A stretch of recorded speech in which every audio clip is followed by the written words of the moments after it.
हाँ जी, good morning. कैसे सब लोग? बढ़िया। चलिए दोस्तों, कल हमने अकाउंटिंग स्टैंडर्ड की क्लास शुरू की थी और कल की क्लास में मैंने आप लोगों को करवाया था, क्या करवाया था? मैंने आप लोगों को बेसिक कॉन्सेप्ट्स बताए थे अकाउंटिंग स्टैंडर्ड के, कि भैया अकाउंटिंग स्टैंडर्ड जो है वो कैसे बनता है, वो किन के लिए मैंडेटरी है, वो सारी बातें मैंने आप लोगों को बताई थी। और एक बात ये ध्यान रखना, इस पहले चैप्टर को, बेसिक कॉन्सेप्ट के टॉपिक को अनइम्पॉर्टेंट नहीं समझना है, क्योंकि मैंने आपको बताया था नवंबर 18 में भी इसके ऊपर क्वेश्चन पूछा गया था। ठीक है, चलिए दोस्तों, आज मैं आपके साथ में शुरू करने वाला हूं चैप्टर नंबर 2, और आप लोग इसे बोल सकते हैं accounting standard 1, disclosure of accounting policies. देखो भैया, सबसे पहला क्वेश्चन अपने दिमाग में आता है कि सर ये जो अकाउंटिंग स्टैंडर्ड है, disclosure of accounting policy, sir ये आया क्यों? तो इसके आने के पीछे मैं तुमको एक बात समझाता हूं, सुनो। अभी लास्ट संडे की बातें, मैं अपने मतलब मैं दिन में फ्री था, मेरे दोस्तों का मेरे पास फोन आया, रवि। मैंने बोला हाँ। वो बोले यार क्या कर रहा है? मैं बोला हमेशा की तरह। बोले क्या, फालतू? तो मैंने बोला कि बिल्कुल फालतू बैठा हूं।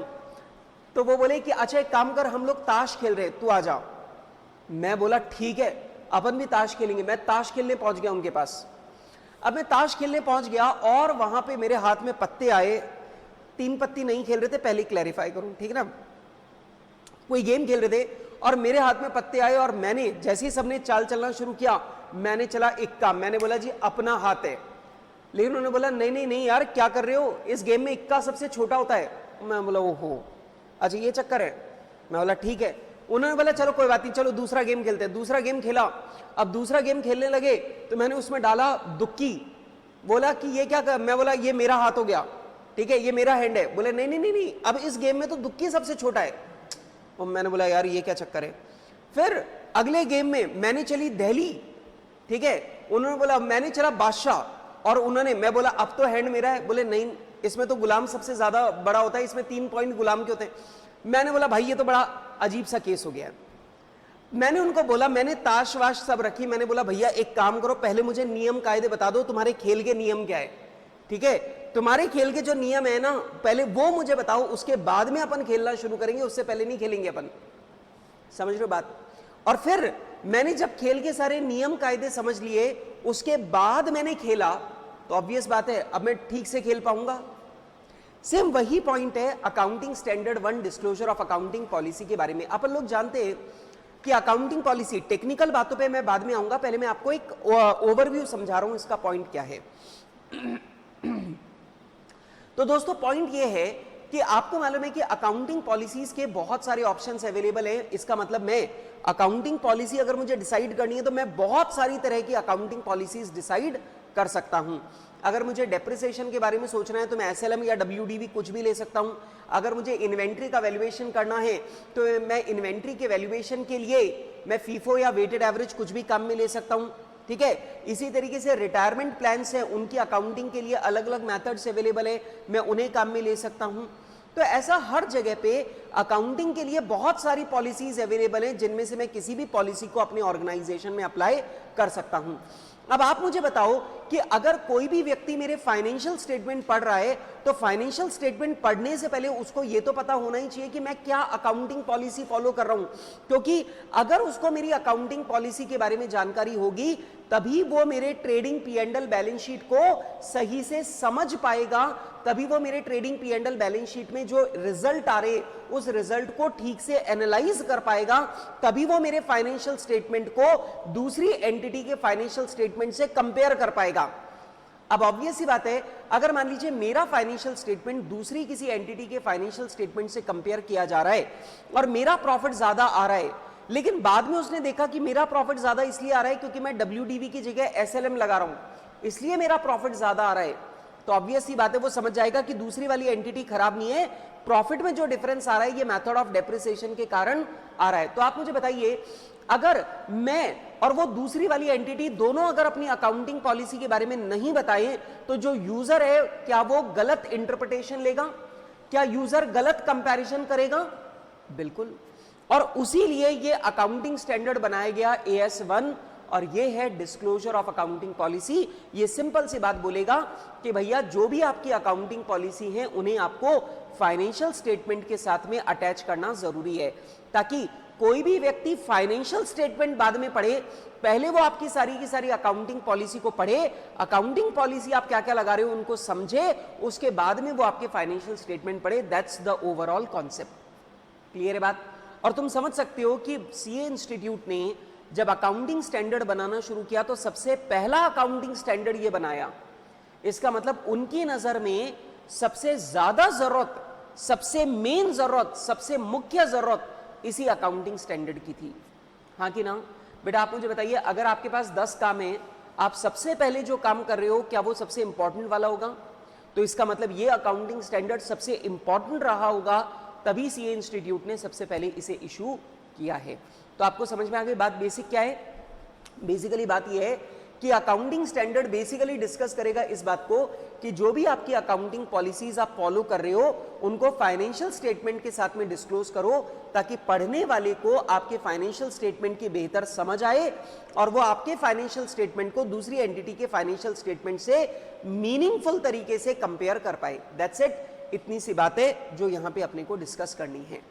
ठीक है, अब इसी के बारे में बहुत सारे नियम कायदे अपन लोग पढ़ेंगे और वो आप लोग अब मेरी बात को सुनिएगा। ठीक है, आइए बेटा, सबसे पहला तो आपको ये ध्यान रखना है कि ये अकाउंटिंग स्टैंडर्ड जो है ये मैंडेटरी है सारी की सारी एंटिटीज के लिए। मतलब जितनी भी आपकी एंटिटीज है ये सारी की सारी एंटिटीज के लिए मैंडेटरी अकाउंटिंग स्टैंडर्ड है। अब आप लोग बोलेंगे सर मैंडेटरी माने कंपलसरी। इसका मतलब आप चाहे लेवल 1 में हो, चाहे लेवल 2 में हो, चाहे लेवल 3 में हो, आप चाहे नॉन एसएमसी हो, चाहे आप एसएमसी हो, कोई फर्क नहीं पड़ता, ये अकाउंटिंग स्टैंडर्ड आपके लिए मैंडेटरी अकाउंटिंग स्टैंडर्ड रहेगा। ये अकाउंटिंग स्टैंडर्ड आपके लिए मैंडेटरी अकाउंटिंग स्टैंडर्ड रहेगा। मैंडेटरी मतलब कंपलसरी। ठीक है, it is compulsory for all, level 1, level 2, level 3 सबके लिए कंपलसरी है।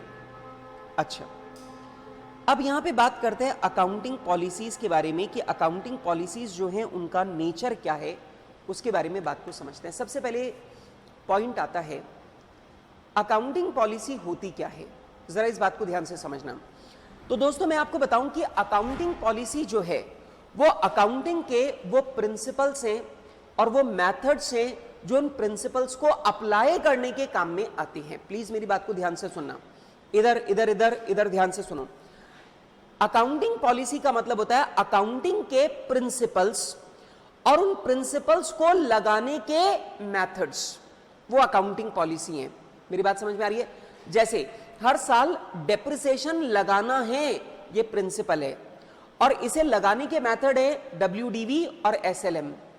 तो हर साल डेप्रिसिएशन लगाना है, ये भी अकाउंटिंग पॉलिसी है, और SLM और WDV जो लगा रहे हो ये भी अकाउंटिंग पॉलिसी है। मेरी बात समझ में आ गई?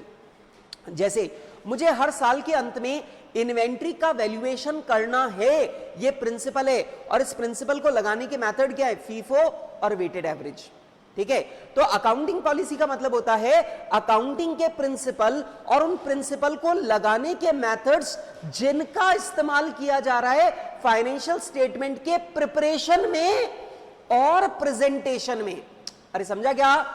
जिसका इस्तेमाल हम लोग कर रहे हैं फाइनेंशियल स्टेटमेंट की प्रिपरेशन के लिए और फाइनेंशियल स्टेटमेंट के प्रेजेंटेशन के लिए, वो सब के सब मेथड और प्रिंसिपल्स क्या हैं? Accounting policy. इसका मतलब ये हुआ कि बेटा अगर अपन लोग फाइनेंशियल स्टेटमेंट प्रिपेयर करने के लिए अगर कोई मेथड या प्रिंसिपल लगा रहे, वो भी अकाउंटिंग पॉलिसी है, और अगर प्रेजेंटेशन के लिए अगर अपन लोग कोई मेथड या प्रिंसिपल लगा रहे तो वो भी अकाउंटिंग पॉलिसी है।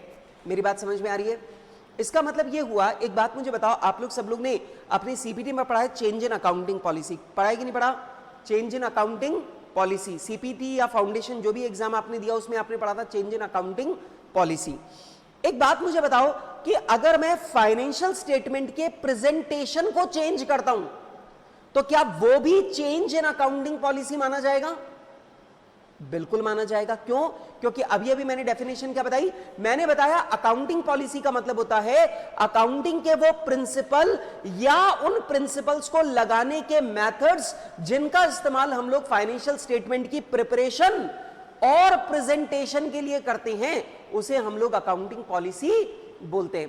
तो अगर मैंने अपना फाइनेंशियल स्टेटमेंट में किसी इंफॉर्मेशन को प्रेजेंट करने का तरीका अगर मैंने बदल दिया तो याद रखना वो भी चेंज इन अकाउंटिंग पॉलिसी माना जाएगा, क्योंकि method and principles of presentation भी अकाउंटिंग पॉलिसी है। आ रही है मेरी बात समझ में? मेरा पॉइंट समझ में आ रहा है? तो दोस्तों सबसे पहला क्वेश्चन आता है कि सर अकाउंटिंग पॉलिसी किसे कहते हैं? तो दोस्तों अकाउंटिंग पॉलिसी का मतलब होता है अकाउंटिंग के प्रिंसिपल्स और उन प्रिंसिपल्स को लगाने के मेथड्स जिनका इस्तेमाल हम लोग फाइनेंशियल स्टेटमेंट की प्रिपरेशन और प्रेजेंटेशन के लिए करने वाले हैं, उसे हम लोग बोलते हैं अकाउंटिंग पॉलिसी। अब ध्यान से सुनना दोस्तों, अकाउंटिंग पॉलिसी बहुत सारे एरियाज हैं जिनमें हमें अपनी अकाउंटिंग की पॉलिसी डिसाइड करनी होती है। तो ऑब्वियस सी बात है, हम बहुत सारी अकाउंटिंग पॉलिसी के ऑप्शंस हमारे पास हैं। पहला तो एरियाज बहुत सारे हैं जिनमें हमें पॉलिसी डिसाइड करनी है, ठीक है। नंबर 2, उन एरियाज में हमारे पास अकाउंटिंग पॉलिसी के ऑप्शंस भी बहुत सारे हैं। अब ऑब्वियस सी बात है, अगर हम चाहते हैं कि हमारा फाइनेंशियल स्टेटमेंट पढ़ने वाला व्यक्ति अगर हमारी फाइनेंशियल स्टेटमेंट्स को प्रॉपर्ली समझे तो इसके लिए जरूरी है कि आप अपनी अकाउंटिंग पॉलिसी जो है उनका डिस्क्लोजर करें, ठीक है।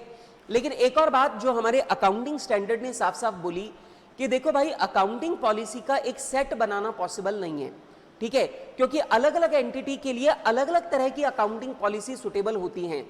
अब अलग अलग एंटिटी के लिए अगर अलग अलग अकाउंटिंग पॉलिसी सुटेबल होती है तो हम कोई एक लिस्ट बनाकर आपको नहीं दे सकते कि आपको यही अकाउंटिंग पॉलिसी फॉलो करनी है।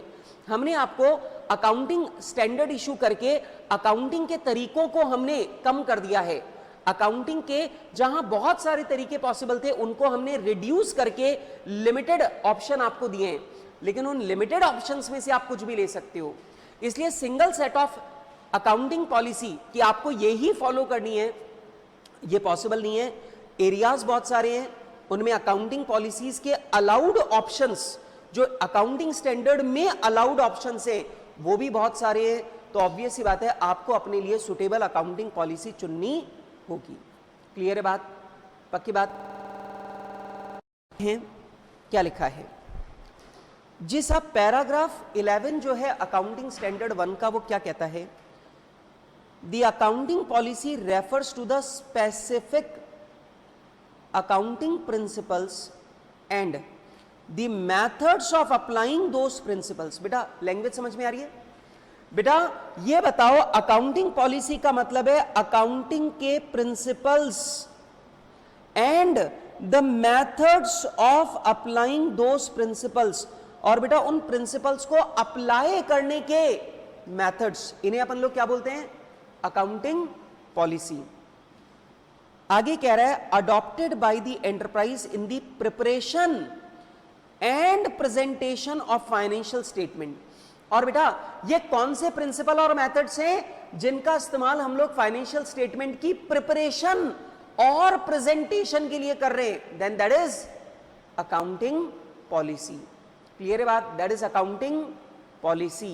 बेटा बात समझ में आ गई? बेटा बात समझ में आ गई? अच्छा, मुझे जल्दी से एक बात मुझे बताऊं कि अगर मैंने फाइनेंशियल स्टेटमेंट में किसी इंफॉर्मेशन को प्रेजेंट करने का तरीका अगर मैंने बदल दिया तो क्या वो भी चेंज इन अकाउंटिंग पॉलिसी है? बिल्कुल।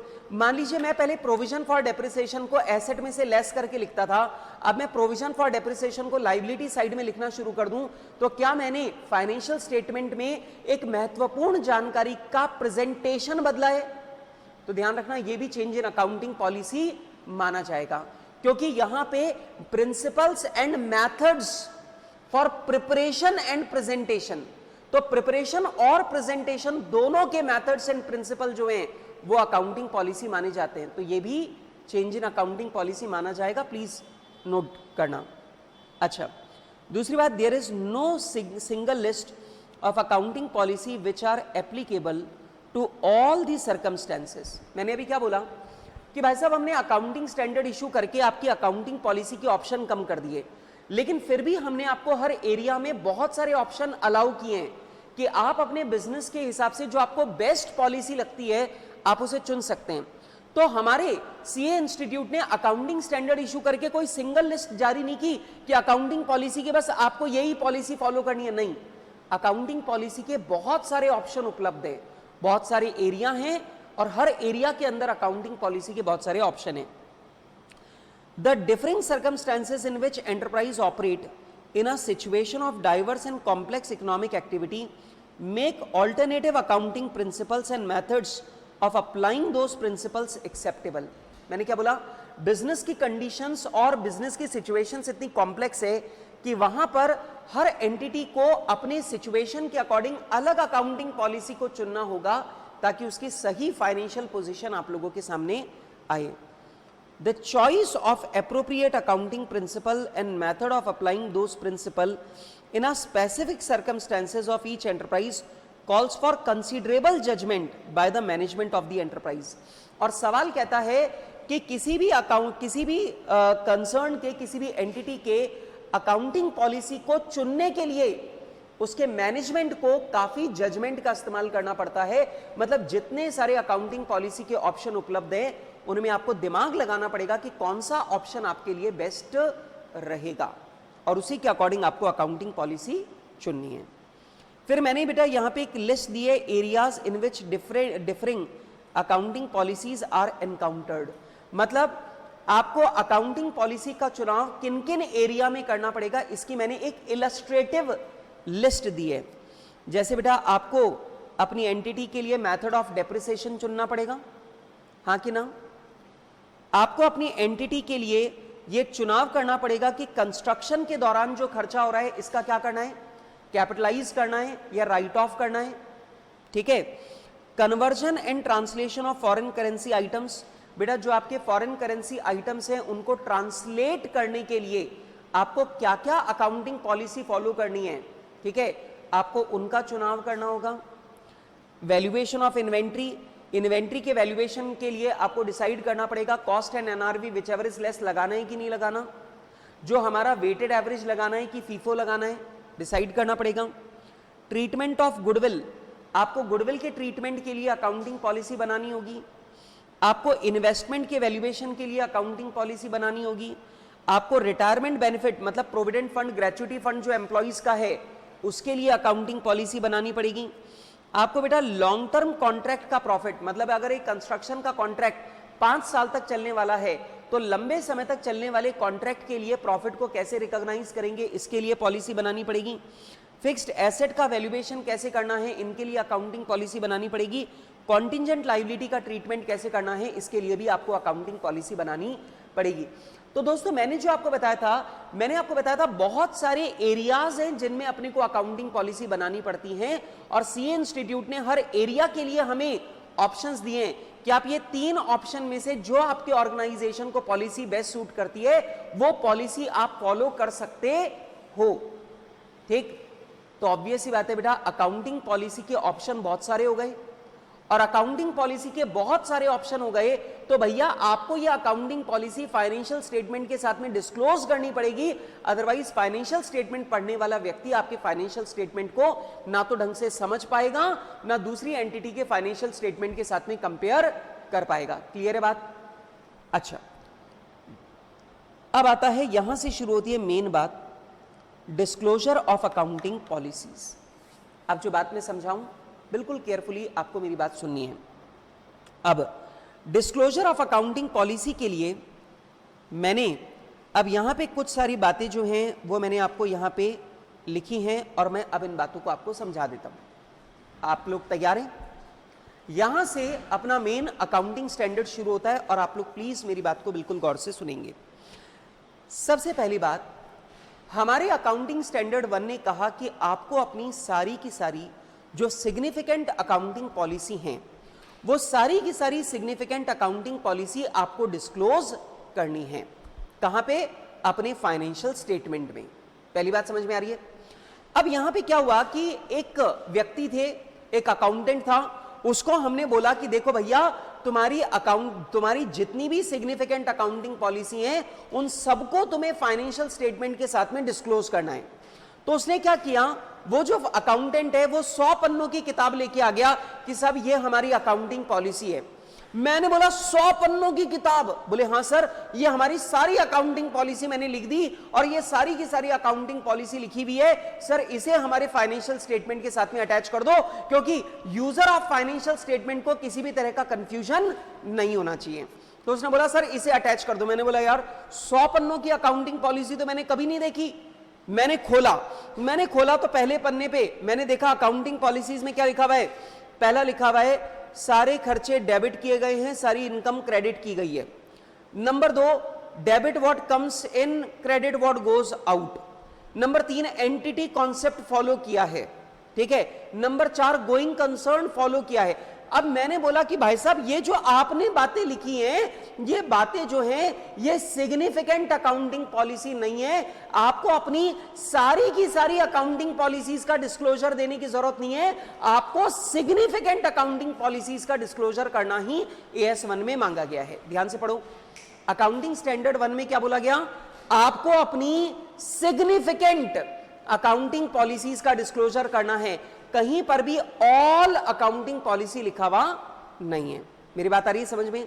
इसका मतलब यह हुआ कि जो अकाउंटिंग पॉलिसी सारी की सारी एंटिटीज फॉलो करती हैं, जैसे पूरे भारत में कोई भी एंटिटी हो, सभी एंटिटीज ने खर्चों को डेबिट किया होगा, इनकम को क्रेडिट किया होगा, डेबिट किया होगा जो आ रहा है, क्रेडिट किया होगा जो जा रहा है, हाँ कि ना?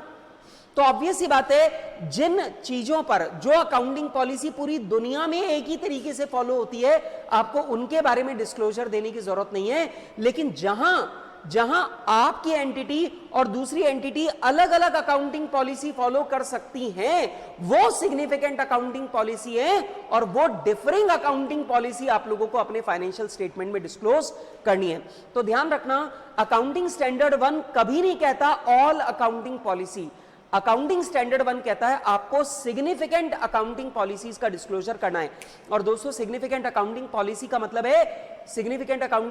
मतलब है जहां पर आपकी अकाउंटिंग पॉलिसी बाकी लोगों से डिफर कर सकती है, कर रही है या नहीं कर रही वो अलग बात है, डिफर कर सकती है, वो अकाउंटिंग पॉलिसी आपको डिस्क्लोज करनी पड़ेगी। क्लियर बात? क्लियर बात? नंबर 2, सुनो, डिस्क्लोजर ऑफ अकाउंटिंग पॉलिसी जो है वो आपको सारा का सारा एक ही जगह पे करना है। सर मतलब, मैं समझाता हूं मतलब क्या। मतलब मान लो अगर आप लोगों ने वो रजिस्टर देखे, डायरीज और रजिस्टर आते हैं जिसके हर पन्ने पर एक कोटेशन लिखा हुआ आता है, देखा कभी?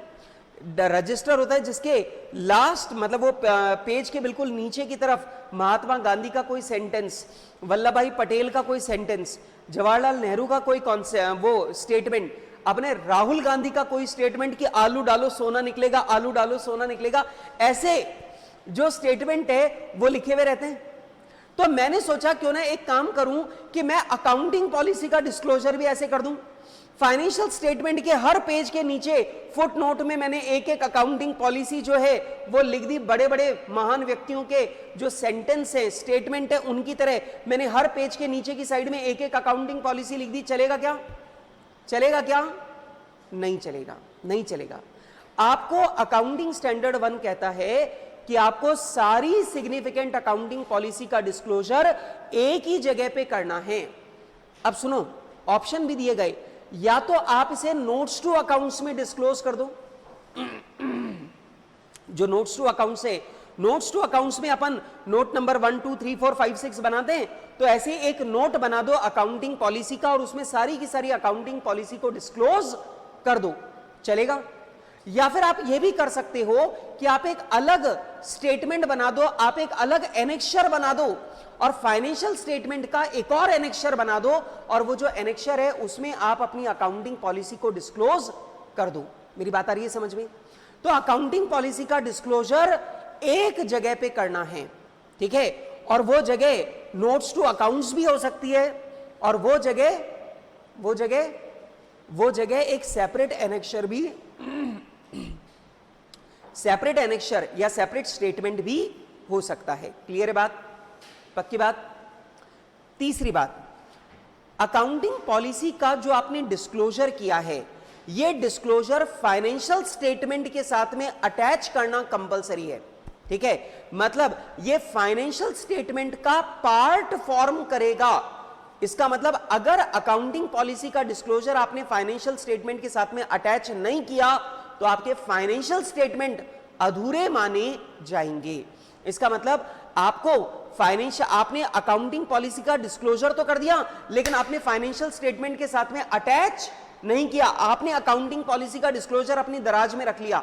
तो यहां पे ध्यान रखना, अकाउंटिंग पॉलिसी का डिस्क्लोजर करके आपको अपनी दराज में नहीं रखना, अकाउंटिंग पॉलिसी का डिस्क्लोजर फाइनेंशियल स्टेटमेंट के साथ में अटैच करना कंपलसरी रहेगा। मतलब ये अकाउंटिंग पॉलिसी का डिस्क्लोजर आपके फाइनेंशियल स्टेटमेंट का पार्ट फॉर्म करेगा। आप अपने फाइनेंशियल स्टेटमेंट के साथ में अगर अकाउंटिंग पॉलिसी का डिस्क्लोजर अगर नहीं लगाओगे तो ये फाइनेंशियल स्टेटमेंट अधूरे फाइनेंशियल स्टेटमेंट माने जाएंगे। एंड लास्ट, सुनो, लास्ट बट वेरी इंपॉर्टेंट, हमारे AS1 ने एक बात बहुत क्लैरिफाई कर दी कि देख बेटा, ये डिस्क्लोजर ऑफ अकाउंटिंग पॉलिसी जो है वो इसलिए है ताकि तू अकाउंट सारी सिग्निफिकेंट अकाउंटिंग पॉलिसी का डिस्क्लोजर करे। लेकिन अगर आपने कोई गलत अकाउंटिंग ट्रीटमेंट कर रखा है और गलत अकाउंटिंग ट्रीटमेंट के बाद में आप बोलोगे कि भाई साहब मैंने तो ये गलत अकाउंटिंग ट्रीटमेंट का डिस्क्लोजर कर दिया है, तो भैया डिस्क्लोजर करने से ये रेमेडी नहीं है। समझ में आ रही मेरी बात? डिस्क्लोजर करना गलत अकाउंटिंग की रेमेडी नहीं माना जाएगा। मतलब मान लो आपने किसी ट्रांजैक्शन की अकाउंटिंग गलत कर ली और आपने डिस्क्लोजर दे दिया कि भाई साहब मैंने इस ट्रांजैक्शन को गलत तरीके से रिकॉर्ड किया है, ऐसे ऐसे रिकॉर्ड किया है, और आप ये बोलो कि भाई साहब मैंने गलत अकाउंटिंग ट्रीटमेंट तो किया है लेकिन मैंने डिस्क्लोजर कर दिया तो मेरी ऑडिट रिपोर्ट को क्वालिफाई मत करो। तो हमारे अकाउंटिंग स्टैंडर्ड 1 ने पहले क्लैरिफाई कर दिया, चार्टर्ड अकाउंटेंट्स को हमारे AS1 ने पहले बता दिया कि ध्यान रखना, गलत अकाउंटिंग करना, अगर कोई गलत अकाउंटिंग की गई है और फिर उस गलती का डिस्क्लोजर कर दिया गया है तो ध्यान रखना डिस्क्लोजर करना रेमेडी नहीं है। मतलब चार्टर्ड अकाउंटेंट को अपनी ऑडिट रिपोर्ट को क्वालिफाई करना ही पड़ेगा। वो ये बोल करके क्वालिफिकेशन नहीं छोड़ सकता कि भाई साहब एंटिटी ने गलत अकाउंटिंग ट्रीटमेंट का डिस्क्लोजर दे रखा है। मेरी बात आ रही है समझ में? मतलब मान लो अगर आप लोग को मालूम है लीफो मेथड अलाउड नहीं है इन्वेंट्री वैल्यूएशन के लिए, ठीक है ना? लीफो मेथड अकाउंटिंग के लिए AS2 में अलाउड नहीं है। मान लो मैंने लीफो लगाया और मैंने बोला, मैंने अपनी अकाउंटिंग पॉलिसी में लिख दिया कि मैंने लीफो मेथड लगाया है, तो आप मुझे बताइए क्या ऑडिटर अब अपनी रिपोर्ट को क्वालिफाई करेगा कि नहीं करेगा? अब तुम ऑडिटर हो, तुम मेरी रिपोर्ट को क्वालिफाई करने लगे, मैंने बोला रुको रुको, मैंने बोला रुको, क्यों? मैंने बोला देखो मैंने अपनी अकाउंटिंग पॉलिसी में सब लोगों को बता रखा है कि मैं लीफो लगा रहा हूं, तो तुम मेरी ऑडिट रिपोर्ट को क्वालिफाई मत करो। तो हम उसे निकाल के दिखाएंगे, देखो सर अकाउंटिंग स्टैंडर्ड 1 कहता है कि गलत अकाउंटिंग पॉलिसी फॉलो कर लो और बाद में उसका डिस्क्लोजर कर दो तो ये रेमेडी नहीं है। मतलब डिस्क्लोजर करना गलत अकाउंटिंग करने की रेमेडी नहीं है। आपको गलत अकाउंटिंग करना अलाउड ही नहीं है, डिस्क्लोजर से उसका कोई भी लेना देना नहीं है। तो ध्यान रखना, आप अपनी ऑडिट रिपोर्ट को फिर भी क्लासिफाई करोगे, ये ध्यान रखना बेटा। ये क्वेश्चन आपके एग्जाम में आ भी चुका है और ये वाला, और आ भी चुका नहीं, ये वाला क्वेश्चन आपके एग्जाम में कई बार आ चुका है। तो ध्यान रखना, अगर आपसे पूछा जाए कि अगर जो हमारा जो क्लाइंट है, जो हमारा जिसकी हम लोग ऑडिट कर रहे हैं, जो एंटिटी है, उसने गलत अकाउंटिंग पॉलिसी फॉलो कर रखी है, गलत अकाउंटिंग ट्रीटमेंट कर रखा है और वो हमें बोल रहा है कि आप ऑडिट रिपोर्ट क्वालिफाई मत करो क्योंकि मैंने इस अकाउंटिंग पॉलिसी का डिस्क्लोजर कर रखा है, तो आपको जवाब देना भाई साहब AS1 में साफ क्लैरिफाइड है, disclosure is not a remedy of wrong accounting policy. Disclosure करना गलत अकाउंटिंग करने की रेमेडी नहीं है। ऑडिटर के द्वारा, चार्टर्ड अकाउंटेंट के द्वारा अपनी ऑडिट रिपोर्ट में यह क्वालिफाई किया जाएगा। क्लियर है बात? क्लियर है बात? तो जल्दी से मुझे बताओ मैंने क्या क्या बताया। सबसे पहली बात, अकाउंटिंग स्टैंडर्ड 1 कहता है सारी अकाउंटिंग पॉलिसी का डिस्क्लोजर जरूरी नहीं है, सिर्फ सिग्निफिकेंट अकाउंटिंग पॉलिसी का डिस्क्लोजर जरूरी है। सर सिग्निफिकेंट अकाउंटिंग पॉलिसी बोले तो मतलब वो अकाउंटिंग पॉलिसी जहां पर आपकी पॉलिसी दूसरों की पॉलिसी से डिफर कर सकती है, वहां पर आपको डिस्क्लोजर देना जरूरी है, उसे बोलते हैं significant accounting policy. Number 2, accounting policy का डिस्क्लोजर एक जगह पे होना चाहिए, ये अलग अलग जगह अकाउंटिंग पॉलिसी का डिस्क्लोजर नहीं चलेगा। नंबर 3, अकाउंटिंग पॉलिसी का डिस्क्लोजर नोट्स टू अकाउंट्स में भी हो सकता है और एक सेपरेट स्टेटमेंट बनाकर भी हो सकता है। नंबर 4, जो अकाउंटिंग पॉलिसी का आपने डिस्क्लोजर किया है, ये अकाउंटिंग पॉलिसी का डिस्क्लोजर जो है, ये डिस्क्लोजर आपको अपने फाइनेंशियल स्टेटमेंट के साथ में अटैच करना कंपलसरी है। अगर आपने फाइनेंशियल स्टेटमेंट के साथ में अटैच नहीं किया तो आपके फाइनेंशियल स्टेटमेंट अधूरे समझे जाएंगे। एंड लास्ट याद रखना कि ये जो डिस्क्लोजर ऑफ अकाउंटिंग पॉलिसी है, ये गलत अकाउंटिंग पॉलिसी चुनने का या गलत अकाउंटिंग करने का रेमेडी नहीं है। मतलब आप डिस्क्लोजर करके गलत अकाउंटिंग करने की जिम्मेदारी से बच नहीं सकते हो। Disclosure is not a remedy for wrong accounting treatment. गलत अकाउंटिंग ट्रीटमेंट के लिए ये रेमेडी नहीं है। क्लियर बात समझ में आ गई? पांचों पॉइंट क्लियर है? पढ़ें अपन जल्दी से, चलो मेरे साथ में फटाफट से पढ़ेंगे। चलिए जी, अब देखो पहला पॉइंट क्या कहता है, to ensure proper understanding of financial statement it is necessary that, ध्यान से अंडरलाइन करना, all significant accounting policies adopted in the preparation and presentation of financial statement should be disclosed। बेटा अब ध्यान से देखो पहला पॉइंट क्या है, तुम इसे अंडरलाइन करते जाना। सबसे पहला पॉइंट है कि भाई साहब आपको सारी अकाउंटिंग पॉलिसी का डिस्क्लोजर नहीं देना है, आपको सिग्निफिकेंट अकाउंटिंग पॉलिसीज का डिस्क्लोजर देना है। Number 2, such disclosure should form part of financial statement. बेटा ये जो आपने डिस्क्लोजर दिया है, ये डिस्क्लोजर आपके फाइनेंशियल स्टेटमेंट का पार्ट माना जाएगा। इसका मतलब आप चाहो तो इजी लैंग्वेज में लिख लो, डिस्क्लोजर को फाइनेंशियल स्टेटमेंट के साथ में अटैच करना कंपलसरी रहेगा। क्या लिखा है? Such disclosure should form part of your financial statement. ये डिस्क्लोजर आपके फाइनेंशियल स्टेटमेंट का पार्ट फॉर्म करेगा। मतलब अगर आपने ये डिस्क्लोजर अटैच नहीं किया तो आपके फाइनेंशियल स्टेटमेंट अधूरे माने जाएंगे। नंबर 2, अगर आपने ये अटैच नहीं किया, सुनो, अटैच नहीं किया तो बेटा ये वायलेशन ऑफ AS1 माना जाएगा। अरे समझ में आ गया? एक और बात, it would be helpful to for the reader if all disclosed as such in one place. बेटा ये जितना भी आपको डिस्क्लोजर करना है, ये डिस्क्लोजर आपको एक जगह पे करना है। बेटा अकाउंटिंग पॉलिसी का जो डिस्क्लोजर है वो आपको एक जगह पे करना है, आप अलग अलग जगह पे अकाउंटिंग पॉलिसी का डिस्क्लोजर नहीं कर सकते हो। क्लियर है बात? अच्छा अब सुनो, आगे सवाल कहता, आगे ये अकाउंटिंग स्टैंडर्ड कहता है, any change in an accounting policy which has material effect should be disclosed.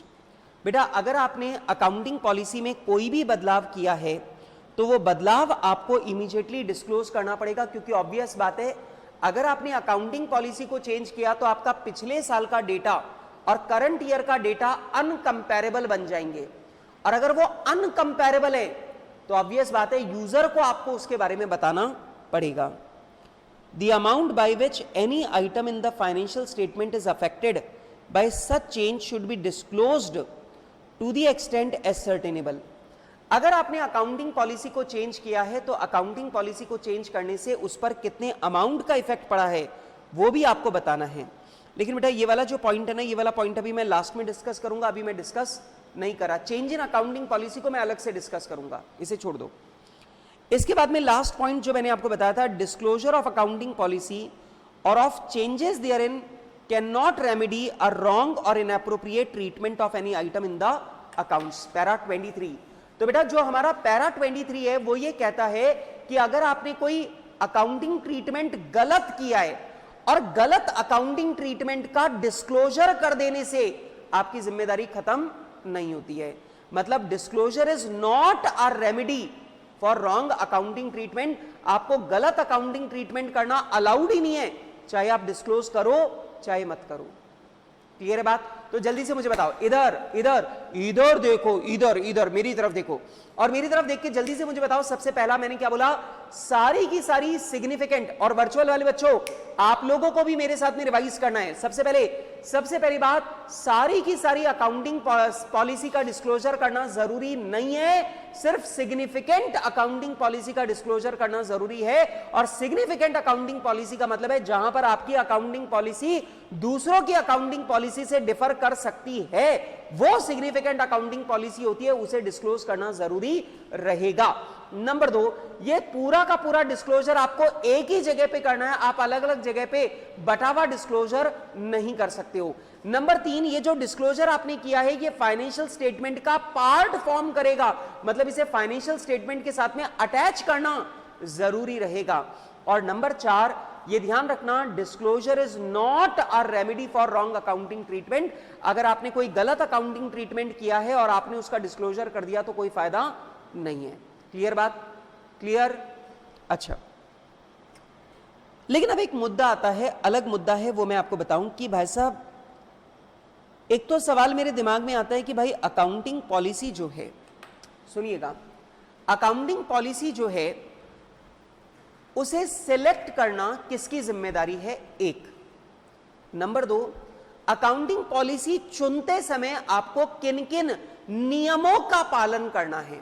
2। बेटा आ रही बात समझ में? अब मैंने आपको यह तो बता दिया कि भाई साहब अकाउंटिंग पॉलिसी क्या है, principles and methods of applying those principles in the preparation and presentation of financial statement. मैंने आपको यह भी बता दिया कि बहुत सारे एरिया हैं जिनमें आपको अकाउंटिंग पॉलिसी का चुनाव करना पड़ता है। मैंने आपको यह भी बता दिया कि डिस्क्लोजर के 4 नियम है कि भैया सिग्निफिकेंट अकाउंटिंग पॉलिसी का डिस्क्लोजर करना है, एक जगह पे करना है, अटैच करना है, और गलत अकाउंटिंग ट्रीटमेंट का डिस्क्लोजर करने से भाई तेरी जिम्मेदारी खत्म नहीं होगी, तेरे को जेल जो होनी है वो होगी, तेरे ऊपर पेनल्टी जो लगनी है वो लगेगी, तेरे ऊपर जो पनिशमेंट लगना है वो लगना है। It is not a remedy. ये बातें पड़ी। लेकिन मुद्दा यह आता है कि अकाउंटिंग पॉलिसी जो है जिनका आपको डिस्क्लोजर करना है, ये अकाउंटिंग पॉलिसी चुनने का कर्तव्य किसका है? मैनेजमेंट का या फिर ऑडिटर का? सोच के बताओ, जल्दी जल्दी जल्दी, मुझे जल्दी से सोच के बताओ। अकाउंटिंग पॉलिसी का चुनाव करना, अकाउंटिंग पॉलिसी का सिलेक्शन करना किसकी जिम्मेदारी है? जल्दी बताओ, अकाउंटिंग पॉलिसी का सिलेक्शन करना किसकी जिम्मेदारी है? मैनेजमेंट या ऑडिटर? हाँ जी, मैनेजमेंट या ऑडिटर? बेटा अकाउंटिंग स्टैंडर्ड की समझ किसको है? ऑडिटर को। तो चुनना किसका काम है? ऑडिटर का। मैं एक छोटी सी बात आपसे पूछूंगा, ये बताओ कि अगर मैंने अपना धंधा 1 अप्रैल को शुरू किया तो 1 अप्रैल से लेकर 31 मार्च तक मैं अपना बिजनेस करूंगा, अकाउंटिंग करूंगा।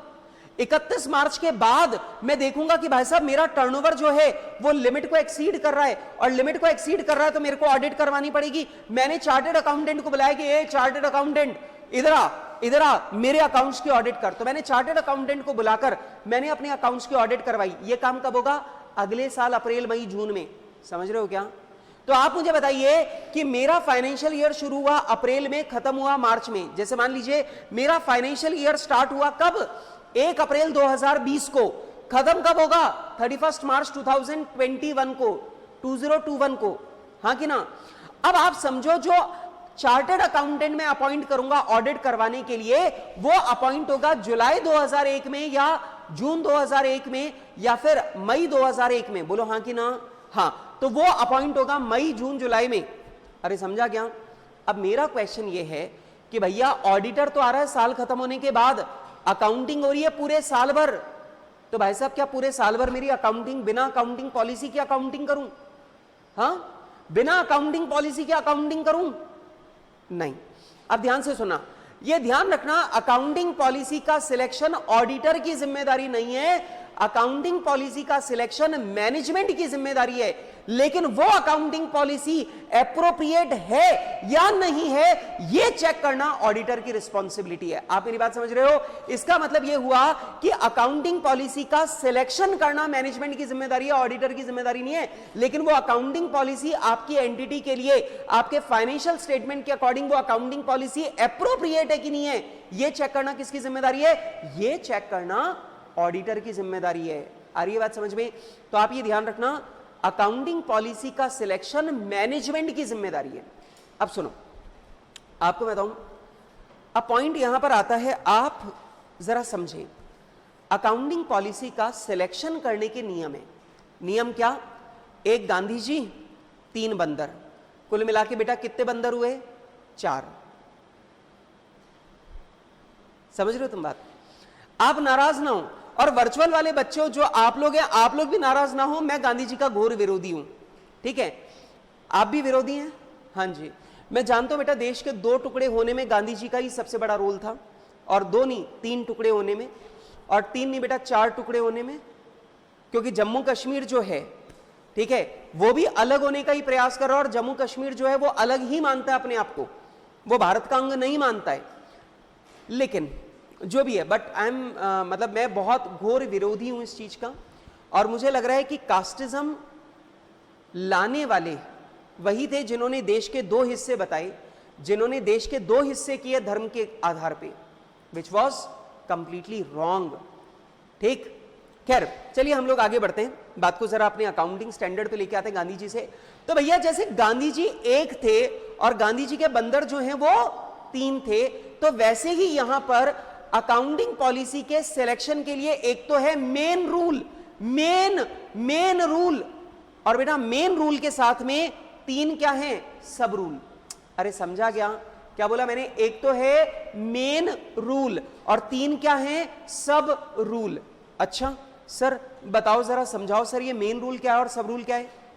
मेन रूल सुनो, हमारा जो AS1 है वो AS1 ये कहता है कि भाई साहब अकाउंटिंग पॉलिसी जब आप चुनो, जब आप अकाउंटिंग पॉलिसी चुनो तो आप ये ध्यान रखना कि अकाउंटिंग पॉलिसी ऐसी होनी चाहिए जिससे बनने वाला फाइनेंशियल स्टेटमेंट आपके बिजनेस की ट्रू एंड फेयर पिक्चर को शो करे।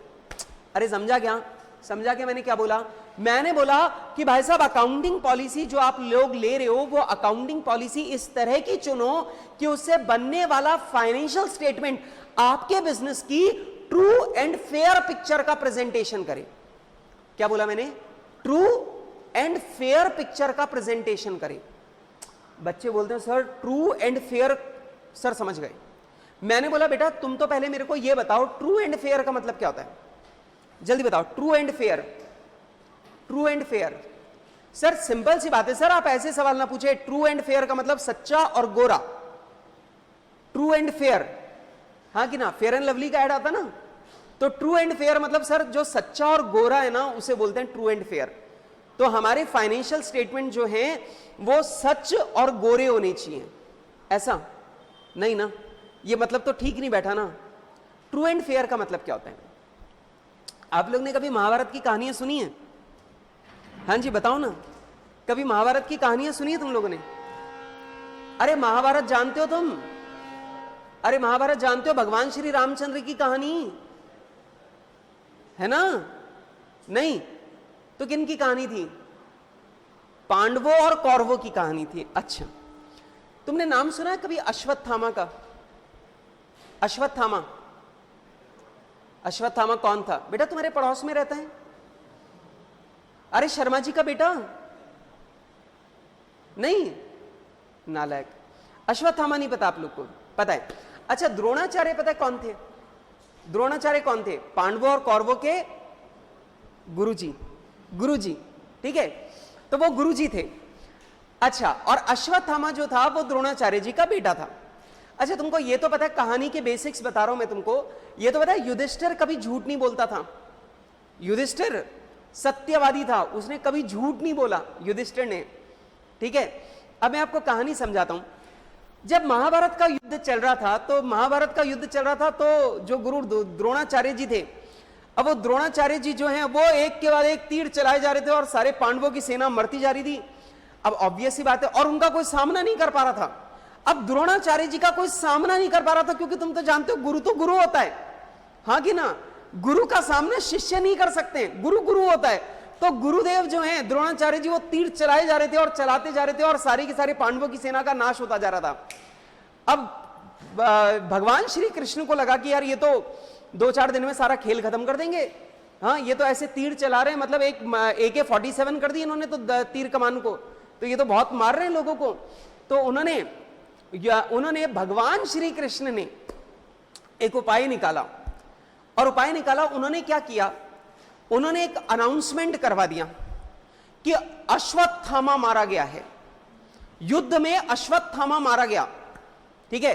अब द्रोणाचार्य जी जो हैं उनको पता चला अश्वत्थामा मारा गया, और द्रोणाचार्य जी जो हैं वो परेशान हो गए। द्रोणाचार्य जी जो हैं उनको लगा कि यार जीवन तो नष्ट हो गया, मेरा जवान बेटा जो है वो मौत के घाट उतर चुका है, अब मेरे को जीने का कोई मतलब नहीं है। पुत्र से बड़ा प्रेम था उनको, तो उनको लगा कि भाई अब तो अपना जीवन खत्म, अब क्या, बच्चा अपना चला गया, अब अपने को क्या। तो द्रोणाचार्य जी ने क्या किया, लेकिन द्रोणाचार्य जी को पता था सामने भगवान कृष्ण है, और आपको पता भगवान कृष्ण की इमेज शुरू से खराब थी कि ये जो आदमी नहीं, ये भगवान जरूर है पर ये आदमी ठीक नहीं है, ये है ना, मतलब इसकी बात में कहीं ना कहीं थर्ड एंगल जरूर होता है। तो क्या हुआ कि भगवान श्री कृष्ण की बात पे द्रोणाचार्य को विश्वास नहीं था। तो द्रोणाचार्य ने बोला कि युधिष्ठिर तुम बताओ कि अश्वत्थामा मारा गया या नहीं मारा गया। युधिष्ठिर बोला हाँ गुरुदेव, मैं क्षमा चाहता हूं लेकिन अश्वत्थामा मारा गया है। गुरुजी ने बोला भाई ये तो सत्यवादी है, ये तो झूठ नहीं बोलता, और ये झूठ नहीं बोलता। तो गुरुदेव ने वहीं पे क्या किया, आपने धनुष वगैरह जो है वो सब साइड में रख दिया और वहीं पे बैठ गए समाधि में। भीम जी गए और भीम ने लेकर के अपनी गदा से उनका सिर फोड़ दिया। द्रोणाचार्य जी का दी एंड हो गया। कहानी यहीं तक दिखाई जाती है महाभारत में। मैं तुम्हें कहानी बताता हूं इसके आगे की। अब क्या हुआ, द्रोणाचार्य जी की आत्मा पहुंची स्वर्ग, और स्वर्ग में वो जाकर के आवाजें दे रहे हैं, अश्वत्थामा पुत्र, अश्वत्थामा कहां हो तुम, पुत्र पुत्र कहां हो तुम। अब वहां से क्या हुआ, अश्वत्थामा अश्वत्थामा आवाज दे रहे थे। वहां पे सामने हाथी आया, हाथी आके बोला आजा बैठ जाओ ऊपर। तो वो बोला क्यों, बोले आजा ना बैठ जाओ ऊपर। तो द्रोणाचार्य जी बोले नहीं नहीं मुझे नहीं बैठना। तो वो हाथी बोला भाई जब तेरे को बैठना नहीं है तो आवाजें क्यों लगा रहा है। बोले नहीं नहीं, बोले नहीं नहीं मैं तुम्हें आवाज नहीं लगा रहा, मैं अपने पुत्र को आवाज लगा रहा हूं, अश्वत्थामा को, जो नीचे महाभारत के युद्ध में मारा गया है। तो हाथी बोला देख भाई समझ, पहले तो नीचे तेरा बेटा अश्वत्थामा नहीं मरा, मैं मरा हूं। हाथी मेरा नाम अश्वत्थामा है। अरे ये बात समझ में। तो पॉइंट ये था कि युद्ध में अश्वत्थामा कभी मारा ही नहीं गया था, युद्ध में मरा था अश्वत्थामा नाम का हाथी। ठीक है, अब यहां पे मुझे एक चीज बताओ, युधिष्ठिर सत्यवादी है, युधिष्ठिर से गुरुदेव ने पूछा था क्या अश्वत्थामा मारा गया। युधिष्ठिर ने बोला था हां गुरुदेव अश्वत्थामा मारा गया, लेकिन उसने यह नहीं बताया कि अश्वत्थामा उसका बेटा नहीं हाथी मरा है। हां कि ना। तो आप मुझे एक चीज बताओ कि यहां पे युधिष्ठिर जो थे वो सत्य थे, ट्रू थे, लेकिन फेयर नहीं थे। हां कि ना, क्योंकि उनको पता था कि सामने वाला इस बात को गलत तरीके से समझेगा, और उन्होंने फिर भी उसको ठीक नहीं किया। That means it was true but not fair. आ रही बात समझ में। अब दोस्तों यहां पर पॉइंट यही इसी चीज को लेकर के, हमारा अकाउंटिंग स्टैंडर्ड 1 कहता है कि भाई साहब जो अकाउंटिंग पॉलिसी आप चुनो वो ट्रू, वो इस प्रकार की होनी चाहिए कि जो फाइनेंशियल स्टेटमेंट बने वो ट्रू एंड फेयर बने। अरे सुना क्या, जो फाइनेंशियल स्टेटमेंट बने वो ट्रू एंड फेयर बने, मतलब उनमें हर बात सच्चाई से दिखाई दे और सामने वाले को पढ़ने पर वही बात समझ में आए जो एक्चुअली है। मतलब ट्रू हो लेकिन सामने वाला गलत तरीके से समझे, इट इज नॉट फेयर। ठीक है, ट्रू भी होना चाहिए, फेयर भी होना चाहिए। मतलब यह हुआ कि जो फाइनेंशियल स्टेटमेंट आप बना रहे हो, फाइनेंशियल स्टेटमेंट इस तरीके से बनाने हैं कि सामने वाले को सच्चाई दिखाई दे और सच्चाई उसको सही तरीके से दिखाई दे, वो गलत बात ना समझ ले। अरे समझ में आ गया क्या। तो पहला नियम बताओ क्या है। पहला, गांधी जी बड़ा नियम कि भैया अकाउंटिंग पॉलिसी चुनना मैनेजमेंट का काम है, और मैनेजमेंट को अकाउंटिंग पॉलिसी चुनते समय एक बात का ध्यान रखना है कि जो भी अकाउंटिंग पॉलिसी आप चुन रहे हो वो इस प्रकार की हो कि बनने वाला फाइनेंशियल स्टेटमेंट बिजनेस की ट्रू एंड फेयर पिक्चर को प्रेजेंट करे। अरे समझा क्या, पहला नियम ये है। अब इसके साथ में तीन छोटे छोटे नियम और है, तीन छोटे छोटे नियम और है। तीन छोटे छोटे नियम क्या, पहला है प्रूडेंस, दूसरा है सब्सटेंस ओवर फॉर्म, और तीसरा है मटीरियलिटी। क्या क्या बोला मैंने, तीन छोटे छोटे बंदर कौन से हैं, तीन बंदर कौन से हैं, प्रूडेंस, सब्सटेंस ओवर फॉर्म और तीसरा मटीरियलिटी। अरे समझा क्या। अब जरा मेरी बात को सुनना और मैं तीनों बातों का आपको एग्जाम्पल दूंगा, प्लीज केयरफुली सुनिएगा। सबसे पहला पॉइंट आता है प्रूडेंस। सर प्रूडेंस का मतलब क्या है? प्रूडेंस का मतलब है कंजर्वेटिव। आपने कंजर्वेटिव कॉन्सेप्ट पढ़ा है? आप लोग ने बचपन से कॉन्सेप्ट पढ़ा है अकाउंटिंग का कि अकाउंटिंग में हम लोग फ्यूचर वाले प्रॉफिट को इग्नोर कर देते हैं और फ्यूचर वाले लॉस को रिकॉर्ड कर लेते हैं। इसी को बोलते हैं प्रूडेंस। इस नियम को क्या बोलते हैं? प्रूडेंस। प्रूडेंस का मतलब होता है यदि आपको कोई फ्यूचर में प्रॉफिट होने वाला है तो आप उसे इग्नोर कर दो, और यदि फ्यूचर में कोई लॉस होने वाला है तो उसे आज ही रिकॉर्ड कर लो। बेटा इस कॉन्सेप्ट को, इस कंजर्वेटिज्म को क्या बोलते हैं? प्रूडेंस। तो आप ध्यान से सुनो क्या कहता है हमारा AS1 कहता है कि जब भी आप लोग अकाउंटिंग पॉलिसी चुनो तो आपकी अकाउंटिंग पॉलिसी इस प्रकार की होनी चाहिए कि आपकी अकाउंटिंग पॉलिसी से फ्यूचर वाला प्रॉफिट तो हो जाए इग्नोर और फ्यूचर वाला लॉस हो जाए रिकॉर्ड। अरे समझा गया? मतलब आप अकाउंटिंग पॉलिसी ऐसी बनाना कि उससे ऑटोमेटिकली फ्यूचर वाला जो लॉस है वो रिकॉर्ड हो जाए, लेकिन फ्यूचर वाला जो प्रॉफिट है वो अपने आप ही इग्नोर हो जाए। ऐसी अकाउंटिंग पॉलिसी बना दो। अब तुम मुझे बोलोगे सर ऐसी अकाउंटिंग पॉलिसी कैसे बन सकती है? बनी हुई है, तुम बचपन से फॉलो कर रहे हो। सर कौन सी? जल्दी से बताऊं। इन्वेंट्री का वैल्यूएशन अपन लोग करते हैं cost and NRV which ever is less. Cost and NRV which ever is less. क्या स्टॉक का वैल्यूएशन आप cost and NRV which ever is less पे करते हो? अब मेरी बात को सुनना, इधर भाई सुन। ये तुम्हारा ट्रेडिंग अकाउंट है, ये तुमने परचेज किया 100 रुपए में, ठीक है? ये तुमने परचेज किया 100 रुपए में, माल बिका नहीं, ये तुम्हारा क्लोजिंग स्टॉक है। सुनना, अब मान ले बेटा तेरी कॉस्ट है 100, NRV है 90। कॉस्ट है 100, NRV है 90। बोलो कितने पर वैल्यू करोगे? 100 पर या 90 पर? विच एवर इज लेस, 90 पर। तो आप अपने क्लोजिंग स्टॉक का वैल्यूएशन करोगे 90 पर, तो आपको ग्रॉस लॉस हो जाएगा 10 का। आपको ग्रॉस लॉस हो जाएगा 10 का। बोलो हाँ कि ना? पक्की बात? अब तुम ध्यान से देखो, ये क्लोजिंग स्टॉक अभी बिका नहीं है, ये बिकेगा अगले साल, और ये 10 रुपए का घाटा अभी आपको हुआ नहीं है, ये घाटा होगा अगले साल जब ये बिकेगा। लेकिन आपने आज ही इस लॉस को रिकॉर्ड कर लिया। हाँ कि ना? बेटा मेरी बात समझ में आ रही है कि नहीं आ रही? बेटा मेरा पॉइंट समझ में आ रहा है कि नहीं आ रहा? अगर मेरा क्लोजिंग स्टॉक है, उसकी कॉस्ट है 100 रुपए और NRV है 90 रुपए, मैं स्टॉक को कितने पर वैल्यू करूंगा? 90 पर। अगर मैं स्टॉक को 90 पर वैल्यू करूंगा तो मेरे ट्रेडिंग अकाउंट में 10 रुपए का लॉस आएगा कि नहीं आएगा?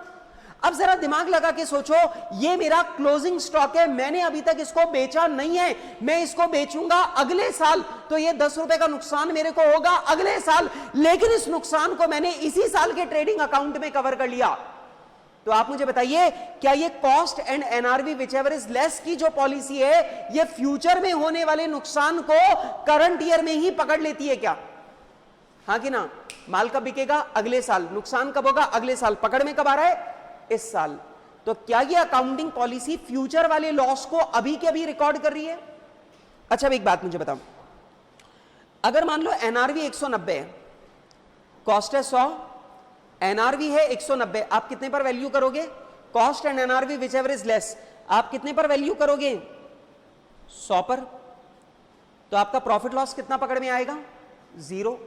अब जरा ध्यान से देखो, ये 100 रुपए का माल अगले साल बिकेगा 190 में, तो मुझे अगले साल 90 रुपए का प्रॉफिट होगा। और आप देख लो, ये 90 रुपए का प्रॉफिट मेरे करंट ईयर में पकड़ में नहीं आएगा, क्योंकि मैं स्टॉक का वैल्यूएशन किस पे करूंगा? कॉस्ट पे। और स्टॉक का वैल्यूएशन अगर मैं कॉस्ट पे करूंगा तो ये फ्यूचर वाला प्रॉफिट मेरे करंट ईयर के पकड़ में नहीं आएगा। हाँ कि ना? तो आप जरा ध्यान से देखो, अगर आप इन्वेंट्री का valuation cost and NRV which ever is less पे करते हो, तो उस कंडीशन में फ्यूचर वाला लॉस जो है वो तो करंट ईयर में ही रिकॉर्ड हो जाएगा, लेकिन फ्यूचर वाला जो प्रॉफिट है वो करंट ईयर में रिकॉर्ड नहीं होगा। इसी को क्या बोलते हैं? प्रूडेंस। तो हमारा AS1 कहता है कि भाई साहब, अकाउंटिंग पॉलिसी जब आप बनाओ तो अकाउंटिंग पॉलिसी इस तरह की बनाना कि फ्यूचर वाला प्रॉफिट इग्नोर हो जाए और फ्यूचर वाला लॉस रिकॉर्ड हो जाए अपने आप। अपने आप। अरे समझा क्या? मतलब ध्यान रखना, अगर तुमने कभी भी कोई ऐसी अकाउंटिंग पॉलिसी बना दी जिसमें फ्यूचर वाला प्रॉफिट रिकॉर्ड हो रहा हो या फ्यूचर वाला प्रॉफिट इग्नोर हो रहा हो, तो भाई साहब वो अकाउंटिंग पॉलिसी गलत मानी जाएगी AS1 के नियमों से। बेटा क्लियर है बात? क्लियर है बात? एग्जाम्पल लिख लिया तुमने, cost and NRV which ever is less, ये इसका एग्जाम्पल है प्रूडेंस का। Number 2, substance over form. हाँ जी बेटा, दूसरा बंदर क्या है गांधी जी का? Substance over form. इसका मतलब ये हुआ बेटा, इसका मतलब ये हुआ कि बेटा जब भी तुम्हें प्यार हो ना, बाहरी सुंदरता ना देखें, मन की सुंदरता देखें। समझ रहे हो मेरी बात को? नहीं, ये वाली बात तो तुमको ज्यादा समझ में आएगी, इवन तो तुम्हारा जीवन का मोटो इससे बिल्कुल उल्टा है। हाँ कि ना? कि भैया अंदर की सुंदरता तो पता नहीं मिलेगी नहीं मिलेगी, बाहर की सुंदरता पूरी होनी चाहिए। क्यों बेटा? सही बात है, मेकअप इसीलिए तो होते हैं। हाँ कि ना? अरे हाँ कि ना गौरव जी? क्यों, मैं सही बोल रहा हूं? आप शर्मा क्यों रहे? जय को देखो, जय एकदम मुस्कुरा रहा अपन ने सही सोच रखा है। हाँ जी, सही बात है। सब्सटेंस ओवर फॉर्म यही बात कहता है। सब्सटेंस ओवर फॉर्म कहता है अकाउंटिंग पॉलिसी ऐसी बनाना जो किसी भी ट्रांजैक्शन की जो रियलिटी अंदर छुपी हुई है उस रियलिटी के बेसिस पे अकाउंटिंग करे, ना कि ऊपर से नजर आने वाले लीगल फॉर्म के आधार पे। मतलब legal form is not important, substance is important. अरे समझा क्या? Legal form is not important, substance is important. मतलब आप जो भी अकाउंटिंग पॉलिसी बनाओ वो इस तरह की बनाना कि वो अकाउंटिंग सब्सटेंस के आधार पे करे, लीगल फॉर्म के आधार पे ना करे। या फिर आप इसे ऐसा बोल सकते हो, जो अकाउंटिंग पॉलिसी बना रहे हो वो सब्सटेंस के आधार पे बनाना, लीगल फॉर्म के आधार पे मत बनाना। अब बच्चे मुझे बोलते सर ये सब्सटेंस ओवर फॉर्म का मतलब क्या है? मैं बताता हूं दोस्तों, मैं तुमको कहानी सुनाता हूं एक चार्टर्ड अकाउंटेंट की। सुनोगे तुम? और वर्चुअल वाले बच्चों आप भी कहानी सुनेंगे? हाँ सर, सर कहानी तो सुनेंगे। वैसे ही ये अकाउंटिंग स्टैंडर्ड इतना बोरिंग है, पूरा थ्योरी वाला अकाउंटिंग स्टैंडर्ड है, कुछ कहानी सुनाओगे तो थोड़ा ठीक लगेगा। क्यों बेटा? ठीक बात है ना? मुझे पहले ही पता था तुम कहानियां सुनने आते हो बेटा, पढ़ाई से मतलब ही नहीं है तुमको। सुनो जरा दिमाग लगाओ, ये कहानी एक चार्टर्ड अकाउंटेंट की है। सब ये चार्टर्ड अकाउंटेंट जो है वो बीमार हो गया। अब चार्टर्ड अकाउंटेंट बीमार हो गया, डॉक्टर ने बोला साहब आपके बचने की कोई उम्मीद नहीं है। अब ये चार्टर्ड अकाउंटेंट ने सोचा यार ये तो मतलब इतनी छोटी उम्र में अपन ऊपर भगवान से मिल लेंगे, कोई मतलब नहीं, धरती पे आए अपन ने कहीं कुछ घूमा नहीं, अभी तो यूरोप की यात्रा भी नहीं की थी, यूरोप देखा भी नहीं था, और अभी उससे पहले अब अपने को जो है वो स्वर्ग देखने को मिलेगा। तो उसने क्या किया, वो भगवान के मंदिर में गया और भगवान के मंदिर में जाकर के उसने बोला हे प्रभु आप मेरी रक्षा करो, आप मुझे बचा लो। अगर आपने मुझे बचा लिया, आपने मुझे ठीक कर दिया, तो मैं अपना मकान बेच दूंगा और जो बेचकर पैसा आएगा वो सारा का सारा पैसा आपके मंदिर में चढ़ा दूंगा। आप समझ लो, चार्टर्ड अकाउंटेंट ने बोला भगवान जी अगर आपने मेरे को ठीक कर दिया, उसको पता था भाई जिंदगी बड़ी कीमती है, तो भगवान को लालच भी थोड़ा बढ़ा दो। भगवान सोचे यार चलो अभी पैसे इकट्ठे कर लो, आदमी तो नीचे ही है, कभी बुला लेंगे ऊपर, ठीक है। तो उसने क्या किया, उसने भगवान को लालच दिया कि अगर आपने मेरे को ठीक कर दिया तो मैं अपना मकान बेचूंगा और मकान बेचकर जितना भी पैसा आएगा वो सारा का सारा पैसा मैं आपके मंदिर में चढ़ा दूंगा। भगवान को लगा यार सौदा तो ठीक है यार, इतनी बुरी भी बात नहीं है, और आजकल सी स्कीम में मकान मिलता भी कहां है। तो भगवान ने देखा सी स्कीम वाला मकान बेच रहा है यार, आदमी थोड़ा जेन्युइन लग रहा है, तो भगवान ने आशीर्वाद दिया और वो चार्टर्ड अकाउंटेंट ठीक हो गया। समझ रहे हो? अब चार्टर्ड अकाउंटेंट जब ठीक हो गया तो भाई साहब फिर अब उसके दिमाग में डर आ गया कि यार अब उसको लगता है यार शायद भावनाओं में कुछ ज्यादा ही बोल गए अपन, हाँ, कि अब सी स्कीम का जो मकान है 5 करोड़ का जो मकान है वो बेच करके और उसका पैसा अपन मंदिर में चढ़ाने का वादा कराए, और अब अगर नहीं चढ़ाऊंगा तो भगवान है, बदला लेने में उनको 2 मिनट लगेंगे। हाँ अच्छा, तो अब वो परेशान हो गया यार, लेकिन 5 करोड़ का मकान बेचकर 5 करोड़ रुपए मंदिर में चढ़ाना ये भी मौत से कम तो नहीं है, ये भी एक दूसरे तरह की डेथ है। तो बोला नहीं यार ये तो नहीं होगा। पर आप जानते हो उसके अंदर कौन था? Chartered accountant.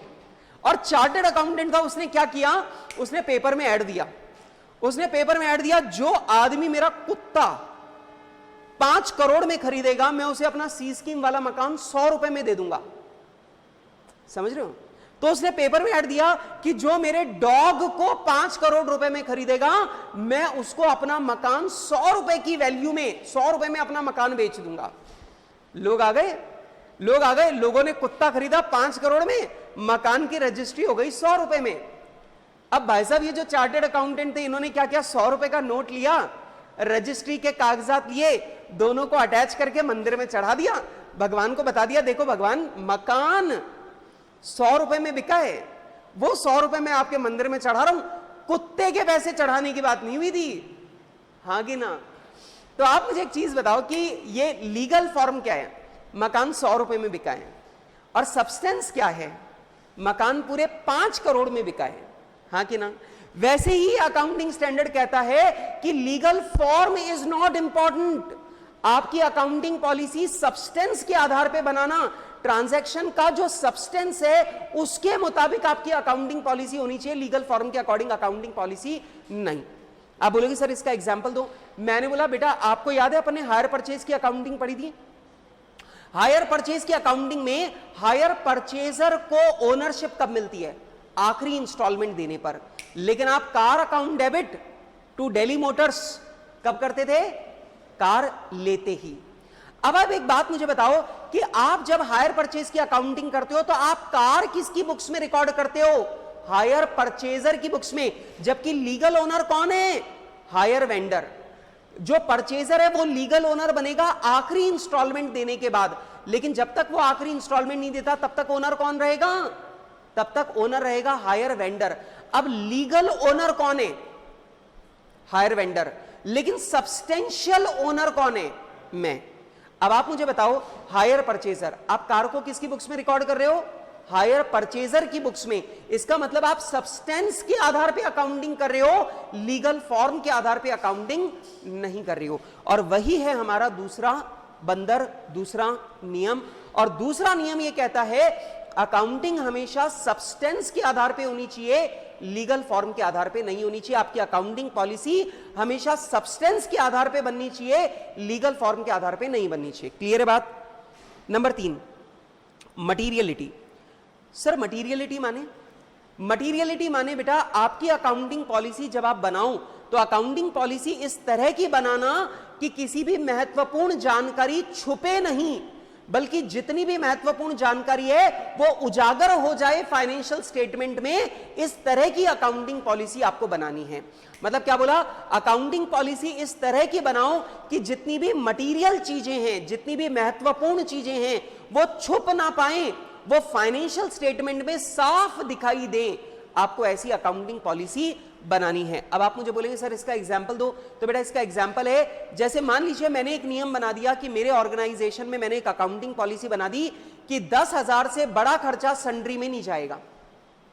अरे समझा क्या, मैंने नियम बना दिया 10,000 से बड़े खर्चे को सन्ड्री एक्सपेंसेस में नहीं डाल सकते।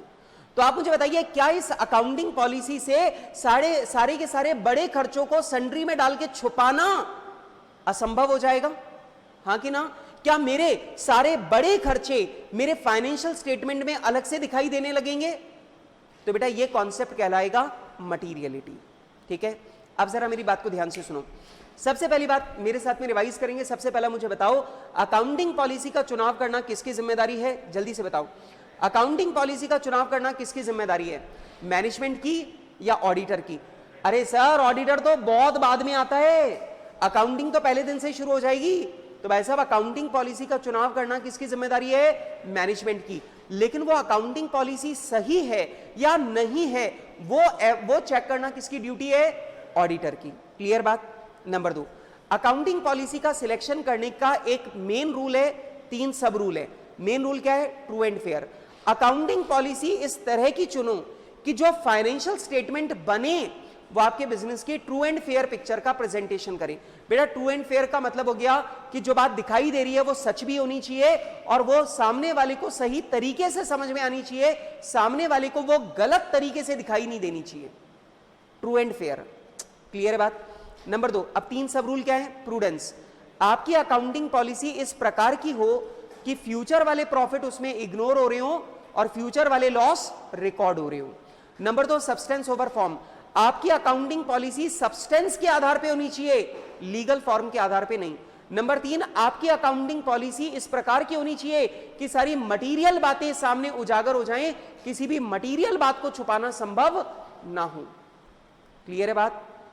अरे क्लियर है बात? पक्का? इसे हम लोग बोलते हैं principles for selection of accounting policy. Clear है बात? पक्का? अच्छा, आइए बेटा एक बार अपन इसके बारे में पढ़ लें। यहां पे जो किताब में लिखा है उस बात को भी पढ़ लें। वैसे तो सारी की सारी बातें मैंने बोल दी हैं, पर एक बार फिर भी फॉर्मेलिटी के लिए फटाफट रीडिंग लगा लेते हैं। हाँ जी, लो मेरे साथ में रीड करो। हाँ जी बेटा, सब बच्चे सुनो। The primary consideration in the selection of accounting policy bye an enterprise is that the financial statement prepared and presented on the basis of such accounting policy should represent a true and fair view of the state of affairs of the enterprise as at the balance sheet date and of the profit or loss for the year period ended on that date।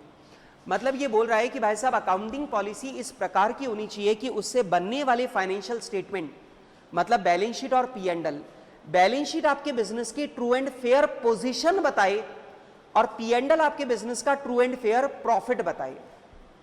और ये बात समझ में, मतलब कुल मिलाकर बात यह है कि जो फाइनेंशियल स्टेटमेंट बने वो ट्रू एंड फेयर पिक्चर दिखाएं आपके बिजनेस की। Number 2, for this purpose the major consideration governing the selection and application of accounting policy are. अब आपकी अकाउंटिंग पॉलिसी के सिलेक्शन के लिए रूल्स क्या हैं? ट्रू एंड फेयर के अलावा prudence.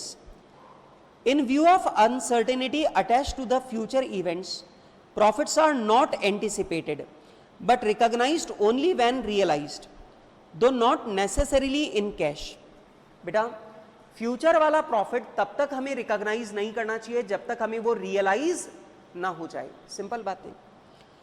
Provision is made for all known liabilities and losses even though the amount can not be determined with certainty and represent only a best estimate in the light of available information। लेकिन अगर amount decided नहीं है तो भी आपको future losses और future liabilities के लिए प्रोविजन बनाना है। ठीक है, मतलब सिंपल सी बात है, प्रूडेंस का मतलब आपकी अकाउंटिंग पॉलिसी इस प्रकार की होनी चाहिए कि फ्यूचर वाले प्रॉफिट इग्नोर हो जाएं और फ्यूचर वाला लॉस रिकॉग्नाइज हो जाए। Substance over form. The accounting treatment and presentation in financial statement of transaction and event should be governed by their substance and not merely by legal form। बेटा आपकी जो accounting policy है वो substance के आधार पे accounting करे, ना कि लीगल फॉर्म के आधार पे। Last one is materiality. Financial statement should disclose all material item, that is the item knowledge of which might influence the decision of the user of the financial statements.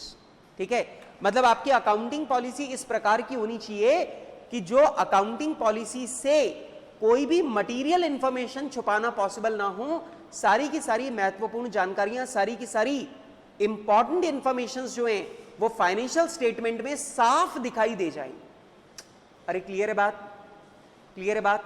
तो आप मुझे जल्दी से बताइए सबसे main rule क्या है? True and fair. फिर उसके 3 सब रूल क्या है? प्रूडेंस, सब्सटेंस और मटीरियलिटी। क्लियर बात? याद रहेगा बेटा, true and fair main rule है, सब्सटेंस, प्रूडेंस और मटीरियलिटी, ये 3 सब रूल हैं।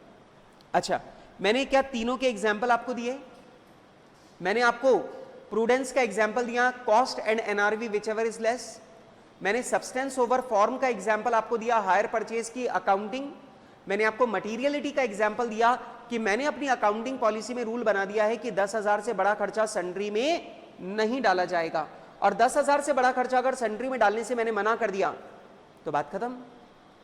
क्लियर बात?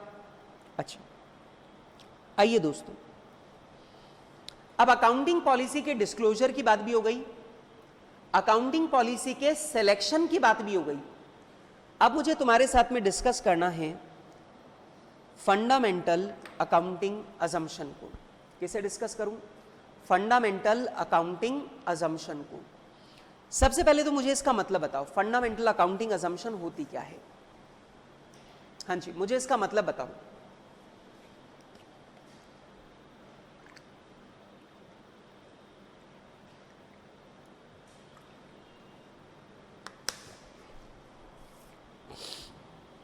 हाँ जी, बताइए बेटा। फंडामेंटल अकाउंटिंग असम्पशन किसे कहते हैं, जरा इस बात को समझें। फंडामेंटल अकाउंटिंग असम्पशन का मतलब होता है जब भी आप किसी एंटिटी के फाइनेंशियल स्टेटमेंट पढ़ोगे तब आप तीन बातें अपने मन में मान के चलोगे। मतलब तीन असम्पशन आपको खुद लेनी है, एंटिटी आपको इन बातों के बारे में नहीं बताएगी। मेरा पॉइंट समझ में आ रहा है? मैंने बोला एंटिटी आपको नहीं बताएगी, आपको यह असम्पशन खुद लेनी है। अब आप बोलेंगे सर क्या असम्पशन? तीन असम्पशन। पहली असम्पशन है गोइंग कंसर्न, दूसरी है एक्रूवल, हाँ जी, और तीसरा है कंसिस्टेंसी। जरा बात को समझो। मतलब मान लीजिए बेटा ये आज मेरी एंटिटी का फाइनेंशियल स्टेटमेंट है। अब अगर ये मेरी एंटिटी का फाइनेंशियल स्टेटमेंट है तो इस फाइनेंशियल स्टेटमेंट को पढ़ने से पहले तीन बातें आपको अपने मन में अज्यूम करनी है। ये आपकी ड्यूटी है, मेरी ड्यूटी नहीं है। मैं आपको इसमें लिख करके नहीं बोलूंगा, आपको अपने आप मान के चलना है। सर क्या मान के चलना है? पहला गोइंग कंसर्न, दूसरा एक्रूवल और तीसरा कंसिस्टेंसी। सर ये क्या मतलब हुआ? पहली असम्पशन आपको लेनी है गोइंग कंसर्न। गोइंग कंसर्न का मतलब होता है कि मेरा बिजनेस नियर फ्यूचर में बंद होने वाला नहीं है। इसका मतलब आप मेरे फाइनेंशियल स्टेटमेंट पढ़ते टाइम ये मान के चलोगे कि मेरा बिजनेस नियर फ्यूचर में बंद होने वाला नहीं है। मतलब ऐसी कोई भी घटना, ऐसा कोई भी इंसिडेंस, ऐसी कोई भी सिचुएशन नहीं है जिसकी वजह से आप ये कह सको कि मेरा बिजनेस नियर फ्यूचर में बंद होने वाला है। मतलब मेरा बिजनेस नियर फ्यूचर में बंद नहीं होगा, ये आपको असम्पशन लेके चलनी है। क्लियर है बात? नंबर दो एक्रूवल। आपको यह मान के चलना है कि ये फाइनेंशियल स्टेटमेंट जो है ये मर्केंटाइल सिस्टम से बने हुए। अरे सुना क्या? एक्रूवल माने ड्यू बेसिस। मतलब बेटा तुमको मेरे फाइनेंशियल स्टेटमेंट देखकर असम्पशन लेनी है कि मैंने मर्केंटाइल सिस्टम ऑफ अकाउंटिंग लगा रखा है। क्लियर है बात? बात समझ में आ रही है? इसका मतलब आप किसी की भी P&L बैलेंस शीट को देखोगे तो सबसे पहले आपको मन में क्या मानना है कि ये एंटिटी कैश सिस्टम फॉलो नहीं कर रही, ये मर्केंटाइल सिस्टम फॉलो कर रही है। आपको ये असम्पशन लेनी है, एक्रूवल। और नंबर तीन कंसिस्टेंसी। मतलब आपको ये असम्पशन लेनी है कि इस एंटिटी ने करंट ईयर के दौरान किसी भी अकाउंटिंग पॉलिसी को चेंज नहीं किया है। अरे आ रही है बात समझ में? मेरी बात को समझो। ये मेरा फाइनेंशियल स्टेटमेंट है। ये फाइनेंशियल स्टेटमेंट पढ़ने से पहले आपको तीन असम्पशन लेनी है अपने मन में, अपने आप, बिना मेरे बोले। क्या भाई? पहला गोइंग कंसर्न, मतलब ऐसी कोई घटना नहीं हुई है कि मैं ये बोल सकूं कि मेरा बिजनेस नियर फ्यूचर में बंद होने वाला है। नंबर दो एक्रूवल। मतलब तुम ये मान के चलोगे कि ये जो फाइनेंशियल स्टेटमेंट है ये मर्केंटाइल सिस्टम से बने हुए हैं। नंबर तीन कंसिस्टेंसी। तुम ये मान के चलोगे कि मैंने करंट ईयर के दौरान किसी भी अकाउंटिंग पॉलिसी को चेंज नहीं किया है। क्लियर है बात? मैंने करंट ईयर के दौरान किसी भी अकाउंटिंग पॉलिसी को चेंज नहीं किया है, आपको यह मान के चलना है। क्लियर है क्या बात? क्लियर है क्या? क्लियर है क्या? क्लियर है क्या? जल्दी बोलो। अब सुनो ध्यान से। अगर ये फंडामेंटल अकाउंटिंग असम्पशन फुलफिल हो रही है तो मुझे आपको बताने की जरूरत नहीं है, क्योंकि असम्पशन लेने की जिम्मेदारी आपकी है। लेकिन अगर इनमें से कोई भी असम्पशन वॉयलेट हो रही है तो मुझे डिस्क्लोजर देना पड़ेगा कि सर गोइंग कंसर्न असम्पशन मत मानना, या मुझे डिस्क्लोजर देना पड़ेगा कि सर एक्रूवल कॉन्सेप्ट फॉलो नहीं कर रहा, मैंने कैश सिस्टम पे अकाउंटिंग कर रखी है। अरे समझ रहे हो? नंबर तीन, मैं बोलूंगा कि भाई साहब आप ये मत मानो कि मैंने अकाउंटिंग पॉलिसी चेंज नहीं की, मैंने अकाउंटिंग पॉलिसी चेंज की है, ये वाली। अरे समझा क्या? इसका मतलब अगर तीनों असम्पशन फुलफिल हो रही है तो मुझे कुछ भी डिस्क्लोज करने की जरूरत नहीं है, लेकिन अगर फुलफिल नहीं हो रही तो मुझे डिस्क्लोजर देना पड़ेगा। अरे समझा क्या? अगर तीनों कंडीशन फुलफिल हो रही है तो भाई मेरी कोई जिम्मेदारी नहीं बनती है, मुझे कुछ भी नहीं करना, सब तुम्हारी जिम्मेदारी है, तुम मान लेना अपने आप। लेकिन अगर फुलफिल नहीं हो रही तो मुझे तुम्हें असम्पशन लेने से रोकना है, तो मुझे लिखना पड़ेगा कि भाई ये वाली असम्पशन पूरी नहीं हो रही है। अरे समझा क्या? बात समझ में आ गई? तो जल्दी से मेरे साथ में रिवाइज करो। फंडामेंटल अकाउंटिंग असम्पशन का मतलब है फाइनेंशियल स्टेटमेंट पढ़ने वाला तीन असम्पशन खुद से मान के चलेगा। एक एक एक नंबर एक, गोइंग कंसर्न, मतलब ऐसी कोई घटना नहीं हुई है जिसकी वजह से ये कहा जा सके कि मेरा बिजनेस नियर फ्यूचर में बंद होने वाला है। नंबर 2 एक्रूवल, मतलब आप ये मान के चलोगे कि ये फाइनेंशियल स्टेटमेंट मर्केंटाइल सिस्टम से बने हुए हैं। नंबर 3 कंसिस्टेंसी, आप ये मान के चलोगे कि हमने करंट ईयर में कोई अकाउंटिंग पॉलिसी चेंज नहीं की है। अगर फंडामेंटल अकाउंटिंग अजम्पशन फुलफिल हो रही है तो आपको कुछ नहीं करना, लेकिन अगर फुलफिल नहीं हो रही तो आपको ये बात डिस्क्लोज करनी पड़ेगी। क्लियर है बात? चलो फटाफट से सुनेंगे। आइए, क्या लिखा है? Certain fundamental accounting assumptions अंडरलाई the preparation and presentation of financial statement. ठीक है, ये फंडामेंटल अकाउंटिंग अजम्पशन है जो फाइनेंशियल स्टेटमेंट के साथ में जुड़ी हुई रहेगी। They are usually not specifically stated because their acceptance and use are assumed. बेटा फंडामेंटल अकाउंटिंग अजम्पशन को डिस्क्लोज करने की जरूरत नहीं है क्योंकि यूजर के द्वारा ये अज्यूम की जाएंगी। सुनना, disclosure is necessary if they are not followed, लेकिन अगर ये फंडामेंटल अकाउंटिंग अजम्पशन फुलफिल नहीं हो रही, फॉलो नहीं हो रही, तो आपको डिस्क्लोजर देना पड़ेगा। मतलब फॉलो हो रही है तो आप कुछ मत करो, वायलेट हो रही है तो डिस्क्लोज कर दो। सुनना, the following have been generally accepted fundamental accounting assumption. बेटा ये अपनी फंडामेंटल अकाउंटिंग अजम्पशन है। पहली है गोइंग कंसर्न। बेटा गोइंग कंसर्न मतलब ऐसी कोई घटना नहीं हुई है जिसकी वजह से आप ये बोल सको कि हमारा बिजनेस नियर फ्यूचर में बंद होने वाला है। लिखो, the enterprise is normally viewed as a going concern, that is as a continuing in operation for the foreseeable future. मतलब आपको ऐसा लगता है कि भाई जितना फ्यूचर मुझे दिखाई दे रहा है, बेटा वैसे तो आपको पता है कोई भी बिजनेस अनंत काल तक जीवित नहीं रहता, पर ये बोल रहा है फॉरसीएबल फ्यूचर, मतलब जितना फ्यूचर आपको दिख सकता है उतने फ्यूचर में आपको ऐसा कोई कारण दिखाई नहीं देता जिससे आपको लगे कि मेरा बिजनेस बंद होने वाला है।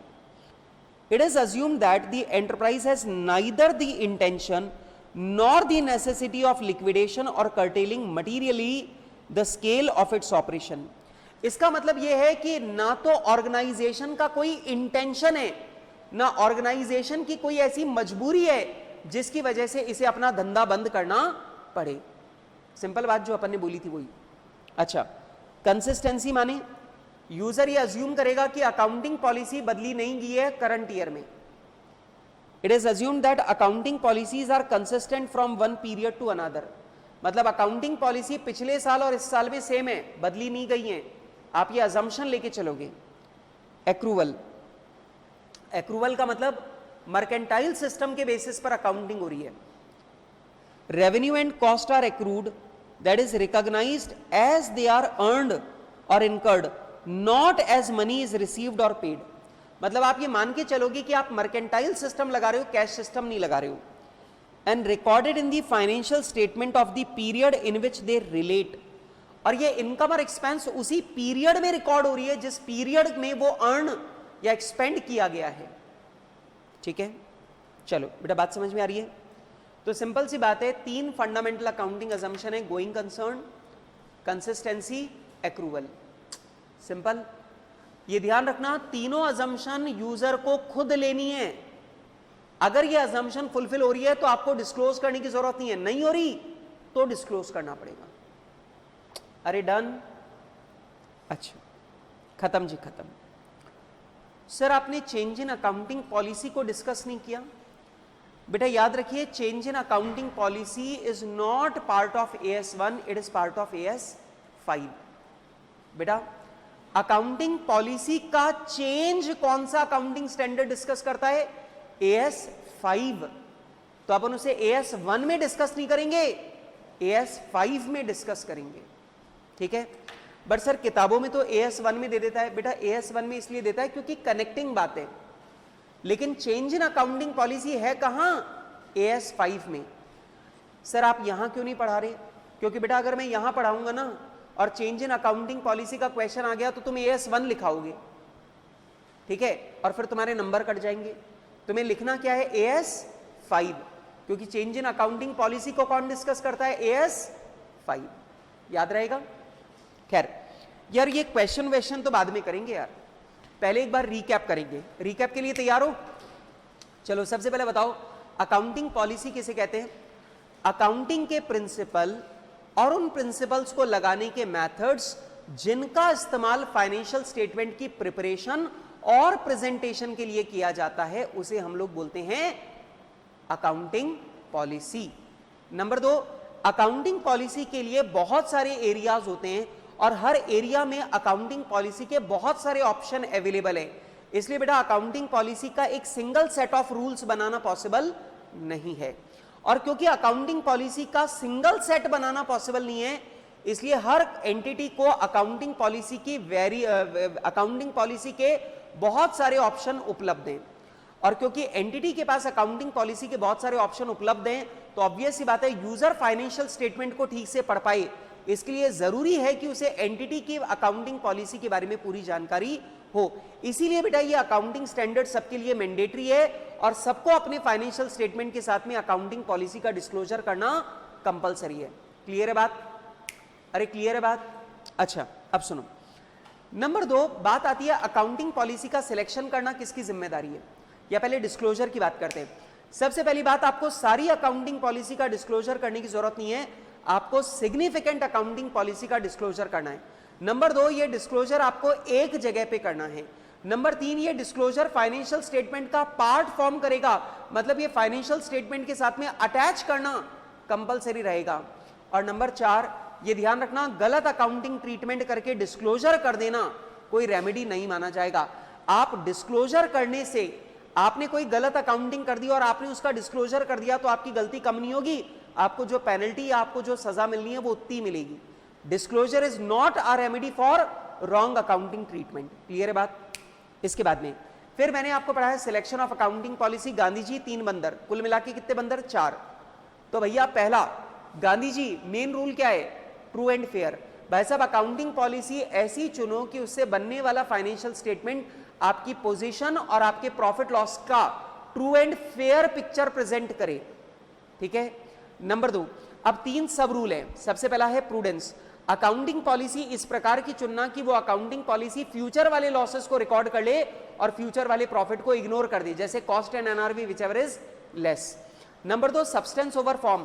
आपकी अकाउंटिंग पॉलिसी इस प्रकार की हो कि वो सब्सटेंस के आधार पे अकाउंटिंग करे, ना कि फॉर्म के आधार पे। Number 3 materiality. आपकी अकाउंटिंग पॉलिसी इस प्रकार की होनी चाहिए कि उससे सारी महत्वपूर्ण बातें फाइनेंशियल स्टेटमेंट में साफ तौर पे नजर आ जाए, किसी भी महत्वपूर्ण बात को छुपाया न जाए। ठीक है। फिर बेटा मैंने आपको पढ़ाया था फंडामेंटल अकाउंटिंग असम्पशन। बेटा आपको मालूम है जब फाइनेंशियल स्टेटमेंट पढ़े जाएंगे तो फाइनेंशियल स्टेटमेंट पढ़ने वाला व्यक्ति 3 असम्पशन खुद से लेके पढ़ेगा। पहला गोइंग कंसर्न, मतलब ऐसी कोई भी घटना या ऐसी कोई भी सिचुएशन नहीं हुई है जिसकी वजह से हम ये कह सके कि फॉरसिएबल फ्यूचर में हमारा बिजनेस बंद होने वाला है। Number 2, accrual. आपको ये मान के चलना है कि मेरे फाइनेंशियल स्टेटमेंट मर्केंटाइल सिस्टम से बने हुए हैं। नंबर 3, आपको ये मानना है, इधर आपको ये मानना है कि भाई साहब हमारी अकाउंटिंग पॉलिसी में किसी भी प्रकार का चेंज नहीं हुआ है, कंसिस्टेंसी। तो गोइंग कंसर्न, कंसिस्टेंसी और एक्रूवल, ये तीनों अजम्पशन आपको लेनी है। ये ध्यान रखना, अगर ये तीनों फंडामेंटल अकाउंटिंग अजम्पशन फुलफिल हो रही है तो मुझे डिस्क्लोज करने की आवश्यकता नहीं है, लेकिन अगर फुलफिल नहीं हो रही तो मुझे डिस्क्लोज करना पड़ेगा। क्लियर है बात? पक्का? चलो तो एक काम करते हैं, अब कुछ सवाल करते हैं जो हमारे एग्जाम्स में पूछे गए हैं अकाउंटिंग स्टैंडर्ड 1 से रिलेटेड। सुने, in the books of messrs Prashant limited, closing inventory as on 31 March 2015 amounts to rupees 1,63,000 on the basis of FIFO method. ठीक है। अच्छा, the company decides to change from FIFO method to weighted average method for ascertaining the cost of inventory from the year 14-15. बेटा हमने अपना inventory valuation का method FIFO से बदलकर weighted average कर दिया है इस साल से। On the basis of weighted average method, closing inventory as on 31st March 2015 amounts to rupees 1,47,000 और बेटा हमारा जो इन्वेंट्री की वैल्यू अब आ रही है वेटेड एवरेज मेथड से वो 147 आ रही है। Realisable value of inventory as on 31 March 2015 amounts to ₹1,95,000 और हमारी इन्वेंट्री की जो एनआरवी है वो एनआरवी कितनी है 1,95,000 की। अब आपको मालूम है cost and NRV which ever is less पे वैल्यू करेंगे तो कितने पर वैल्यू करेंगे 147 पे, लेकिन अगर फीफो लगाते तो कितने पर वैल्यू होती 163 पर। इसका मतलब आपने अपनी इन्वेंट्री का वैल्यूएशन 15,000 कम पर किया है। ठीक है, अब मेरी बात को सुनो बेटा, आपको यह ध्यान रखना है कि अकाउंटिंग पॉलिसी, आप लोग ने इस बारे में पढ़ा हुआ है, अकाउंटिंग पॉलिसी यदि आप बदलते हो तो हमारा अकाउंटिंग स्टैंडर्ड 5, अब वैसे तो ये बोल रहा है discuss disclosure requirement of change in accounting policy as per AS1। आपको बेटा AS1 के मुताबिक डिस्क्लोजर की रिक्वायरमेंट्स बतानी है, लेकिन आप ये ध्यान रखो ये मैटर एक्चुअली कवर्ड कहां है AS5 में। ठीक है, तो आप इसे कर लो AS1/AS5। सुनिएगा, अकाउंटिंग स्टैंडर्ड 5 कहता है अकाउंटिंग पॉलिसी 3 सिचुएशन में बदल सकती हैं। आप बोलेंगे सर कौन सी 3 सिचुएशन? पहला, किसी लॉ का पालन करने के लिए आप अकाउंटिंग पॉलिसी बदल सकते हो। नंबर 2, आप किसी अकाउंटिंग स्टैंडर्ड का पालन करने के लिए अकाउंटिंग पॉलिसी बदल सकते हो। जैसे पहले आप लीफो लगा रहे हो पर AS2 में अलाउड नहीं है, तो फिर आप लीफो से बदलकर फीफो लगा सकते हो। इसका मतलब आप लॉ का पालन करने के लिए अकाउंटिंग पॉलिसी बदल सकते हो, आप अकाउंटिंग स्टैंडर्ड का पालन करने के लिए अकाउंटिंग पॉलिसी बदल सकते हो। और तीसरा है ट्रू एंड फेयर। यदि आपको लगता है कि अकाउंटिंग पॉलिसी के बदलने से आपके फाइनेंशियल स्टेटमेंट ज्यादा ट्रू एंड फेयर होंगे तो भी आप अकाउंटिंग पॉलिसी बदल सकते हो। इसका तीसरे वाले पॉइंट का कुल मिलाकर मतलब यह है कि अगर आपको लगता है कि आपकी अकाउंटिंग पॉलिसी गलत है तो बदल लो। तीसरा पॉइंट क्या कहता है, अगर आपको लगता है अकाउंटिंग पॉलिसी बदलने से आपके फाइनेंशियल स्टेटमेंट ज्यादा ट्रू एंड फेयर हो जाएंगे तो बदल लो। और इसे साधारण भाषा में अगर मैं बोलूं तो मैं बोलूंगा भाई तुम्हें किसी भी मोमेंट पे अगर ये लगता है कि तुम्हारी अकाउंटिंग पॉलिसी गलत है तो कभी भी बदल सकते हो। क्लियर बात है बेटा? ऑब्वियस बात है, गलत पॉलिसी को बदलोगे तो आपके फाइनेंशियल स्टेटमेंट ज्यादा ट्रू एंड फेयर होंगे। सिंपल बात है। अब अकाउंटिंग स्टैंडर्ड 5 ने कहा कि आप लोग अगर अकाउंटिंग पॉलिसी को बदलोगे तो आपने कंसिस्टेंसी वाली फंडामेंटल अकाउंटिंग अजम्पशन वायलेट कर दी। अरे फंडामेंटल अकाउंटिंग अजम्पशन में कंसिस्टेंसी क्या थी कि तुमने करंट ईयर के दौरान अकाउंटिंग पॉलिसी को चेंज नहीं किया। क्या तुमने फंडामेंटल अकाउंटिंग अजम्पशन का वायलेशन किया है? तो क्या तुम्हें डिस्क्लोजर देना पड़ेगा क्योंकि कंसिस्टेंसी वाली अजम्पशन फुलफिल नहीं हो रही? तो हमारा AS5 कहता है आपको यह बताना पड़ेगा कि अकाउंटिंग पॉलिसी में क्या चेंज हुआ है। नंबर 2, आपको यह बताना पड़ेगा अकाउंटिंग पॉलिसी में चेंज करने से आपके फाइनेंशियल स्टेटमेंट पर कितने अमाउंट का इफेक्ट पड़ा है, अमाउंट का इफेक्ट पड़ा है वो बताना पड़ेगा। और नंबर 3, आपको यह भी बताना, अगर आप अमाउंट निकालना पॉसिबल नहीं है तो आपको लिखना पड़ेगा भाई साहब मैं अमाउंट इसलिए नहीं बता रहा क्योंकि अमाउंट निकालना पॉसिबल नहीं है। दोबारा सुनो, अकाउंटिंग पॉलिसी 3 सिचुएशन में बदली जा सकती है, लॉ का पालन करने के लिए, AS का पालन करने के लिए और ट्रू एंड फेयर प्रेजेंटेशन के लिए। मतलब अगर आपको लगता है कि आपकी अकाउंटिंग पॉलिसी गलत है तो बदल सकते हो। अरे सुना क्या, अकाउंटिंग पॉलिसी यदि बदलोगे तो आपको बताना पड़ेगा आपने क्या बदला है, आपने क्या बदला है पहले तो ये बताओ। नंबर 2, आपको बताना पड़ेगा कि अकाउंटिंग पॉलिसी बदलने से आपके फाइनेंशियल स्टेटमेंट पर कितने अमाउंट का इफेक्ट पड़ा है। जैसे यहां पर कितने अमाउंट का इफेक्ट पड़ा 15,000 का, तो आपको ये 15,000 बताने पड़ेंगे। और नंबर 3, अगर अमाउंट निकालना पॉसिबल नहीं है तो आपको लिखना पड़ेगा कि भाई साहब मैं अमाउंट नहीं बता रहा हूं क्योंकि अमाउंट निकालना पॉसिबल नहीं है, आपको यह लिखना पड़ेगा। क्लियर बात? अच्छा, अब जरा इस बात को पढ़ें। अच्छा एक बात मुझे बताओ, अगर क्लोजिंग स्टॉक का वैल्यूएशन 163 की जगह 147 पे करोगे तो क्लोजिंग स्टॉक की वैल्यू अगर 15,000 कम लोगे तो ग्रॉस प्रॉफिट 15,000 कम आएगा, नेट प्रॉफिट 15,000 कम आएगा और बैलेंस शीट में आपकी एसेट भी, स्टॉक भी 15,000 कम पे दिखेगा। पक्का? आ जाओ पढ़ें क्या बोल रहे हैं।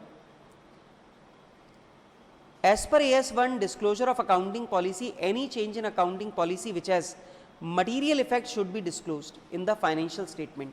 Okay, the amount by which any item in the financial statement is affected by such change should also be disclosed to the extent ascertainable. मतलब चेंज की वजह से आपके फाइनेंशियल स्टेटमेंट पर कितने अमाउंट का इफेक्ट पड़ा है वो आपको बताना है, यदि वो अमाउंट निकाला जा सकता है. सुनो, where such amount is not ascertainable wholly or in part, the fact should be indicated.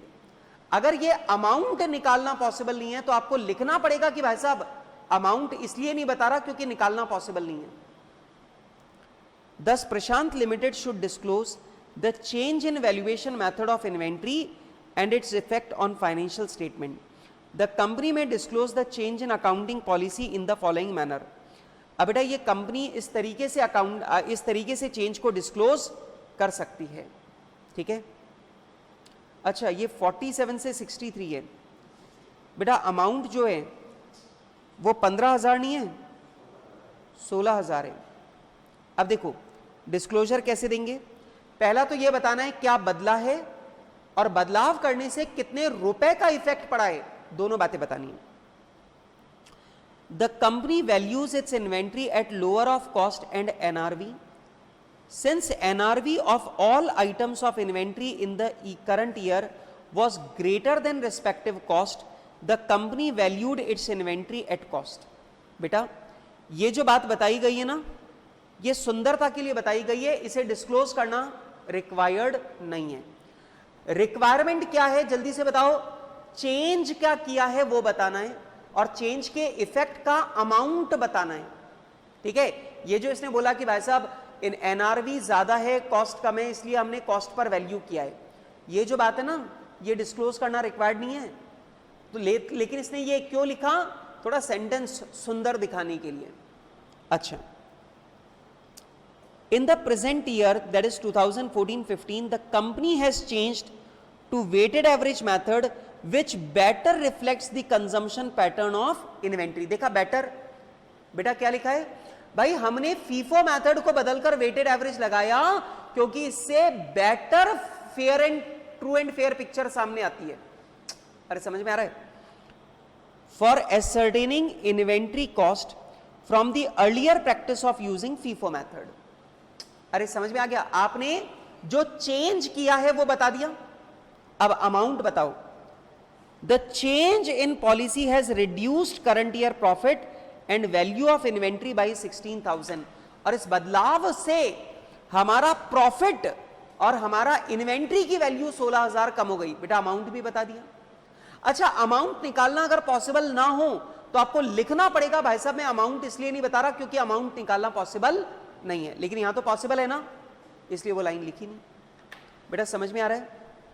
जब आप अकाउंटिंग पॉलिसी को चेंज करोगे तो 3 बातें ध्यान रखना या 4 बातें ध्यान रखना. अकाउंटिंग पॉलिसी बदल सकते हो लॉ का पालन करने के लिए, एएस का पालन करने के लिए और better true and fair presentation के लिए. मतलब कुल मिला के आपको लगता है आपकी अकाउंटिंग पॉलिसी गलत है तो बदल सकते हो. ठीक. नंबर 2, ध्यान से समझो, अकाउंटिंग पॉलिसी जब आप बदलोगे तो आपको बताना पड़ेगा कि आपने क्या बदलाव किया है. नंबर 2, आपको बताना पड़ेगा इस बदलाव से फाइनेंशियल स्टेटमेंट पर कितने अमाउंट का इफेक्ट आ रहा है. और अगर अमाउंट निकालना पॉसिबल नहीं है तो ये लिखना पड़ेगा कि भाई अमाउंट निकालना पॉसिबल नहीं है. अच्छा, आइए second question. ABC limited was making provision for non moving inventories. Non moving inventory होती है बेटा जो बहुत टाइम से बेकार पड़ी है, काम ही नहीं आ रही. बेटा क्या होता है, कभी कभार हमारे पास रॉ मटेरियल का स्टॉक पड़ा होता है पर हम वो प्रोडक्ट बनाना ही बंद कर देते हैं. अब ऑब्वियस सी बात है यार, प्रोडक्ट बनाना बंद कर दिया तो वो पड़ी रहेगी, अब वो काम तो आएगी नहीं, इसलिए उसे बोलते हैं नॉन मूविंग, जो काम ही नहीं आती. स्लो मूविंग है जो स्लोली काम में आती है, मतलब कम कम क्वांटिटी में काम में आती है, that is called slow moving. Non moving मतलब काम ही नहीं आती. अच्छा, based on the issues for the last 12 months up to 31 March 2016, ठीक है, the company wants to provide during the year ending 31 March 2017 based on technical evaluation. बेटा company provision बनाना चाहती है टेक्निकल इवैल्यूएशन के बेसिस पर.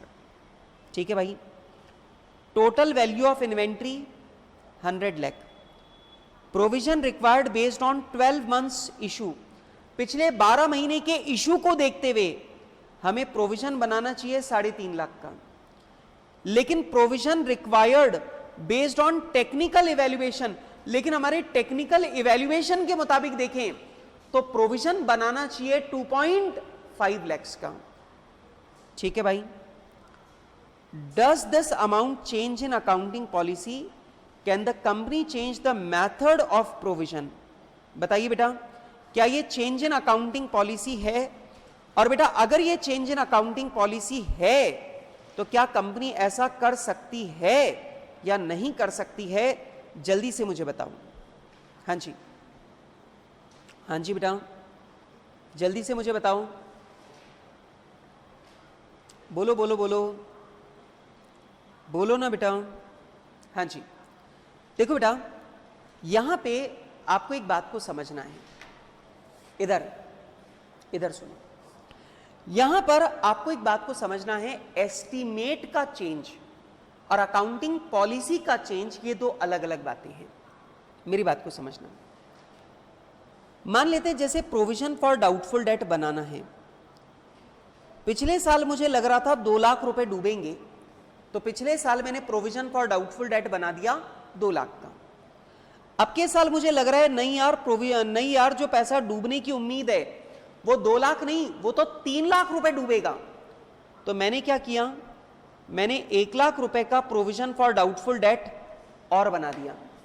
तो आप मुझे बताइए, पिछले साल मेरा अंदाजा 2 लाख का था, अब के साल मेरा अंदाजा 3 लाख का है, तो क्या ये चेंज इन अकाउंटिंग पॉलिसी है या फिर मेरा एस्टीमेट बदला है? एस्टीमेट।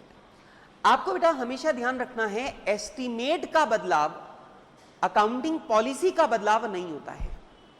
अब यहां पे ध्यान से समझो कि बेटा पिछले 12 महीने के इशू के बेसिस पर मैं अंदाजा लगाता था और अंदाजा लगा के मैं प्रोविजन बनाता तो 3.5 लाख का बनाता। लेकिन अगर मैं टेक्निकल एस्टीमेट के बेसिस पर अगर मैं अंदाजा लगाऊं तो मेरे को नुकसान हो रहा है 2.5 लाख रुपए का, मुझे प्रोविजन बनाना है 2.5 लाख रुपए का। तो आप मुझे बताइए कि यहां पर अकाउंटिंग पॉलिसी को नहीं बदला गया है, यहां पर मेरे अंदाजा लगाने के तरीके को बदला गया है। और बेटा अंदाजा लगाने का तरीका अकाउंटिंग पॉलिसी नहीं होता है। तो बेटा यहां पर मेरा एस्टीमेट चेंज हो रहा है, मेरी अकाउंटिंग पॉलिसी चेंज नहीं हो रही है। और बेटा अकाउंटिंग पॉलिसी चेंज नहीं हो रही तो आपको यहां पर किसी भी प्रकार का डिस्क्लोजर करने की जरूरत नहीं है। लेकिन फिर भी अगर आप डिस्क्लोज करना चाहो तो कर भी दो, कोई फर्क नहीं पड़ता। लेकिन एक और बात मैं तुमको बताऊं, यहां पे जरा ध्यान से देखो, इन्वेंट्री की वैल्यू कितनी है? 100 लाख, और यहां पे चेंज कितना हो रहा है? 1 लाख। आप ये मुझे बताइए, ये मटीरियल है कि इममटीरियल है? आपके स्टॉक की वैल्यू में 1% का चेंज आ रहा है। ये मटीरियल है कि इममटीरियल है? ये इममटीरियल है। तो क्योंकि ये चेंज भी, एस्टीमेट का चेंज भी इममटीरियल है, तो इसमें ज्यादा कुछ आपको डिस्क्लोज करने की वैसे भी आवश्यकता नहीं है। बेटा मेरी बात समझ में आ रही है? सबसे पहला सवाल, क्या ये चेंज इन अकाउंटिंग पॉलिसी है? नहीं, ये चेंज इन अकाउंटिंग एस्टीमेट है। पहले वाला तरीका लगाते तो एस्टीमेटेड अमाउंट आता 3.5 लाख, अब नए तरीके से एस्टीमेट कर रहे हैं तो अमाउंट आ रहा है 2.5 लाख। ये चेंज इन अकाउंटिंग एस्टीमेट बोलेंगे, इसे चेंज इन अकाउंटिंग पॉलिसी नहीं बोल सकते। नंबर 2, वैसे भी ये इममटीरियल अमाउंट है, और क्योंकि ये इममटीरियल है तो आपको इसके डिस्क्लोजर के बारे में ज्यादा चिंतित होने की जरूरत नहीं है। आइए पढ़ें। The decision of making provision for non moving inventory on the basis of technical evaluation does not amount to change in accounting policy. बेटा डज नॉट को अंडरलाइन करो। बेटा ये चेंज इन अकाउंटिंग पॉलिसी नहीं है, ठीक है। Accounting policy of a company में require that provision for non moving inventory should be made. The method of estimating the amount of provision में be changed. In the case a more prudent estimate can be made. अगर आपको लगता है यार estimate करने का दूसरा तरीका बेटर है तो आप दूसरे तरीके से एस्टिमेट कर लो, पर एस्टिमेट करने का तरीका अकाउंटिंग पॉलिसी नहीं होता, ठीक है। In the given case considering total value of inventory, the change in amount of required provision of non moving inventory from 3.5 lakh to 2.5 lakh is also not material, having regard to the value of inventory of ₹100 lakh. और बेटा inventory की value 100 lakh है और आपका जो provision है वो 1 लाख बदल रहा है, तो ये अमाउंट वैसे भी इममटीरियल है। The disclosure can be made for such change in the following lines by way of notes to accounts in the annual accounts of ABC limited for the year 16-17। अगर आप चाहते हो कि डिस्क्लोज करना ही है तो कोई बात नहीं, आप नोट्स टू अकाउंट्स में एक नोट डाल के डिस्क्लोज कर दो, और नोट्स जो हैं वो ये वाला नोट डाल के डिस्क्लोज कर दो। अरे समझा क्या? पॉइंट समझ में आ रहा है? तो पहली बात, ये चेंज इन अकाउंटिंग पॉलिसी नहीं है, ये चेंज इन अकाउंटिंग एस्टीमेट है। आपने एस्टीमेट बदला है, पॉलिसी थोड़ी बदल दी। अरे अगर आप ये बोलते कि हम आज के बाद में प्रोविजन ही नहीं बनाएंगे, हाँ ये चेंज इन अकाउंटिंग पॉलिसी है, क्योंकि प्रोविजन बनाना आपकी पॉलिसी था लेकिन अब आपने प्रोविजन बनाना बंद कर दिया, ये चेंज इन अकाउंटिंग पॉलिसी होता। लेकिन अंदाजा लगाने का तरीका बदल दिया, this is not change in accounting policy. और वैसे भी अमाउंट बहुत इममटीरियल है, चाहो तो डिस्क्लोज करो, चाहो तो नहीं करोगे तो भी काम चलेगा, और कर रहे हो तो नोट्स टू अकाउंट्स में एक नोट डाल के डिस्क्लोज कर दो, दैट्स इट। ठीक है, आइए। Jagannath limited has made right issue of shares in 2017। The offer document to its members it had projected, ये प्रोजेक्शन है, it has projected a surplus of ₹40 crore during the accounting year end to 31 March 2017। बेटा सवाल कहता है हम अपना right issue लेकर के आए और राइट इशू के प्रति हमें अपने शेयर होल्डर्स को अट्रैक्ट करना था, तो हमने उन्हें एक प्रोजेक्शन दिखाया कि आने वाले वर्ष में 40 करोड़ का प्रॉफिट होगा। The draft result for the year prepared on the hitherto followed accounting policy and presented for perusal of the board of directors showed a deficit of ₹10 crore. सवाल कहता है जो ड्राफ्ट रिजल्ट हमने बनाया, मतलब अब ईयर एंड हो चुका है, ईयर एंड होने के बाद में जो ड्राफ्ट अकाउंट्स बने, उस ड्राफ्ट अकाउंट्स में प्रॉफिट छोड़ो, उल्टे 10 करोड़ का लॉस आ रहा है जो बोर्ड ऑफ डायरेक्टर्स के सामने रखा गया है। The board in consultation with managing director decided the following. अब बोर्ड ऑफ डायरेक्टर ने देखा यार वादा तो अपन ने 40 करोड़ के प्रॉफिट का किया था और हो अपने को 10 करोड़ का नुकसान गया है, तो भैया अब कुछ तो बदलाव करना पड़ेगा वरना लोगों के जूते पड़ेंगे। एजीएम के अंदर सारे के सारे शेयर होल्डर आकर के गालियां देने लग जाएंगे, कुछ करो। तो मैनेजिंग डायरेक्टर के साथ में हमने कुछ तय किया। Value year end inventory at works cost ₹50 crore instead of either to method of valuation of inventory at prime cost 30 crore. Works cost मतलब होता है फैक्ट्री कॉस्ट, मतलब फैक्ट्री ओवरहेड मिलाकर। बोलता है जी पहले हम लोग इन्वेंट्री का वैल्यूएशन प्राइम कॉस्ट पे करते थे 30 करोड़, लेकिन अब एक काम करो, इस मेथड को बदलो और बदलकर वैल्यूएशन करना शुरू कर दो फैक्ट्री कॉस्ट पे। अरे सुनो, फैक्ट्री कॉस्ट पे वैल्यू करो और 50 करोड़ पे वैल्यू करो। अब एक बात मुझे बताना बेटा, इधर बेटा, इधर इधर इधर इधर एक बात मुझे बताओ, अगर क्लोजिंग स्टॉक की वैल्यू 30 करोड़ से बढ़कर 50 करोड़ हो जाए तो क्या ऑटोमेटिकली तुम्हारा प्रॉफिट 20 करोड़ बढ़ जाएगा? हाँ कि ना? नंबर 2, पहला सवाल मेरे दिमाग में आता है कि ये अकाउंटिंग पॉलिसी बदलना संभव है कि नहीं है? सुनो, AS2 ये बताओ बेटा, इधर सब लोग सुनना। वैसे तुमने अभी AS2 पढ़ा नहीं है पर मैं आगे की बात बता रहा हूं, सुन लो थोड़ा सा। हमारा AS2 जो इन्वेंट्री वैल्यूएशन का है वो ये कहता है कि इन्वेंट्री की वैल्यू में direct material, direct labour, direct expense और फैक्ट्री ओवरहेड चारों को लेना चाहिए। ठीक, अभी तक हम वैल्यू कर रहे हैं प्राइम कॉस्ट पे, मतलब direct material, direct labour, direct expense ले रहे हैं, फैक्ट्री ओवरहेड नहीं ले रहे, लेकिन AS2 बोलता है लेना चाहिए, लेना है। तो आप मुझे बताइए, अगर मैं प्राइम कॉस्ट की जगह अगर मैं फैक्ट्री कॉस्ट पे वैल्यू करना शुरू कर दूं तो क्या AS2 का पालन होगा? हाँ कि ना? और आप लोग जानते हो बेटा, अकाउंटिंग पॉलिसी को बदलना सिर्फ 3 ही कंडीशन में अलाउड है, लॉ का पालन करने के लिए, AS का पालन करने के लिए और better true and fair presentation के लिए। क्या यहां पे अकाउंटिंग पॉलिसी का बदलाव करने से AS2 का पालन होगा? इसका मतलब ये अकाउंटिंग पॉलिसी बदलना आपको अलाउड रहेगा, कोई दिक्कत? नंबर 2, अच्छा इससे आपके प्रॉफिट पर कितना असर पड़ेगा पता है? 20 करोड़ का। अगर क्लोजिंग स्टॉक की वैल्यू 20 करोड़ ज्यादा लोगे तो प्रॉफिट ऑटोमेटिकली 20 करोड़ बढ़ जाएगा। अच्छा आगे, दूसरा क्या तय किया, provide depreciation for the year on straight line basis on account of substantial addition in gross block during the year instead of on the reducing balance method which was hitherto adopted. सवाल कह रहा है भाई साहब हम straight line method को follow करना चाहते हैं WDV की जगह, क्योंकि हमारे ब्लॉक में बहुत सारी एसेट आ गई हैं। As a consequence the charge for depreciation at 27 crore is lower than the amount of rupees 45 crore which would have been provided had the method has been followed by 18 crore. सवाल कह रहा है और बेटा कि हमारा जो स्ट्रेट लाइन मेथड है उससे हमारा जो डेप्रिसिएशन है वो हमारा 27 करोड़ से बढ़कर 45 करोड़ हो जाएगा। अब एक बात मुझे बताओ, यहां पर आपको ऐसा कोई भी कारण दिखाई दे रहा है क्या? लॉ का पालन हो रहा है क्या? नहीं। एएस का पालन हो रहा है क्या? नहीं, क्योंकि एएस में तो एसएलएम और WDV दोनों अलाउड है।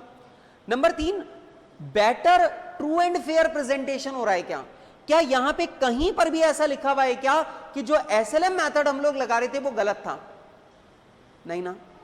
तो मेरा ऐसा ओपिनियन है कि बेटा यहां पे अनलेस कि आप ये प्रूव कर दो कि SLM was wrong, WDV method was wrong method, तब तक आप इस मेथड को चेंज नहीं कर सकते, क्योंकि ना तो यहां पे लॉ का पालन हो रहा है ना एएस का पालन हो रहा है।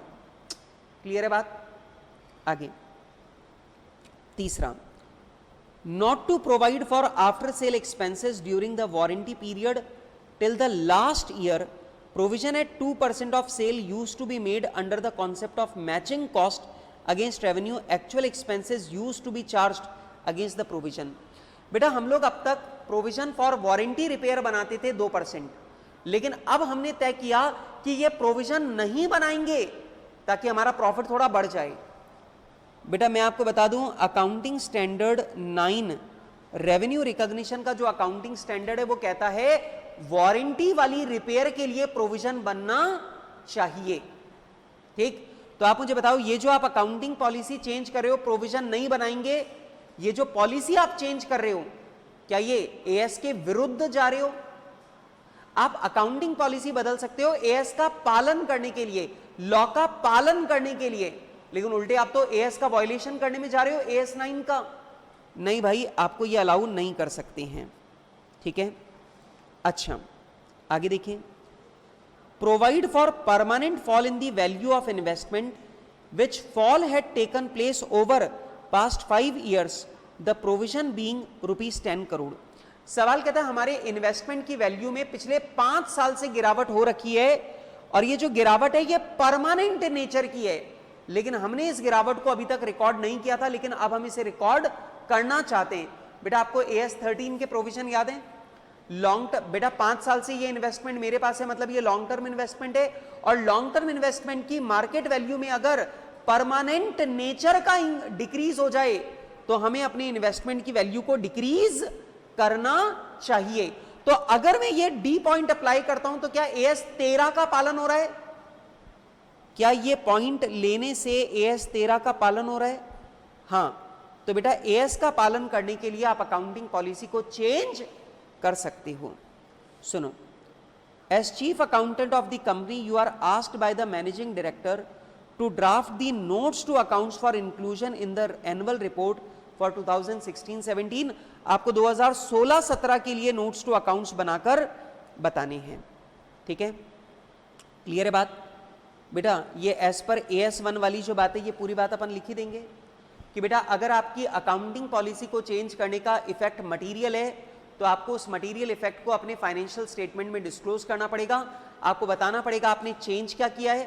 नंबर 2, आपको बताना पड़ेगा उसका इफेक्ट कितने रुपए का है, और अगर अमाउंट निकालना पॉसिबल नहीं है तो आपको लिखना पड़ेगा कि अमाउंट निकालना पॉसिबल नहीं था। अब नोट्स टू अकाउंट्स में आपको लिखना क्या है? अब यहां पे देखो, इन्होंने हर अकाउंटिंग पॉलिसी के चेंज के बारे में डिस्क्लोजर दिया है। सुनो बेटा, अकाउंटिंग पॉलिसी के चेंज के बारे में इन्होंने डिस्क्लोजर दिया है।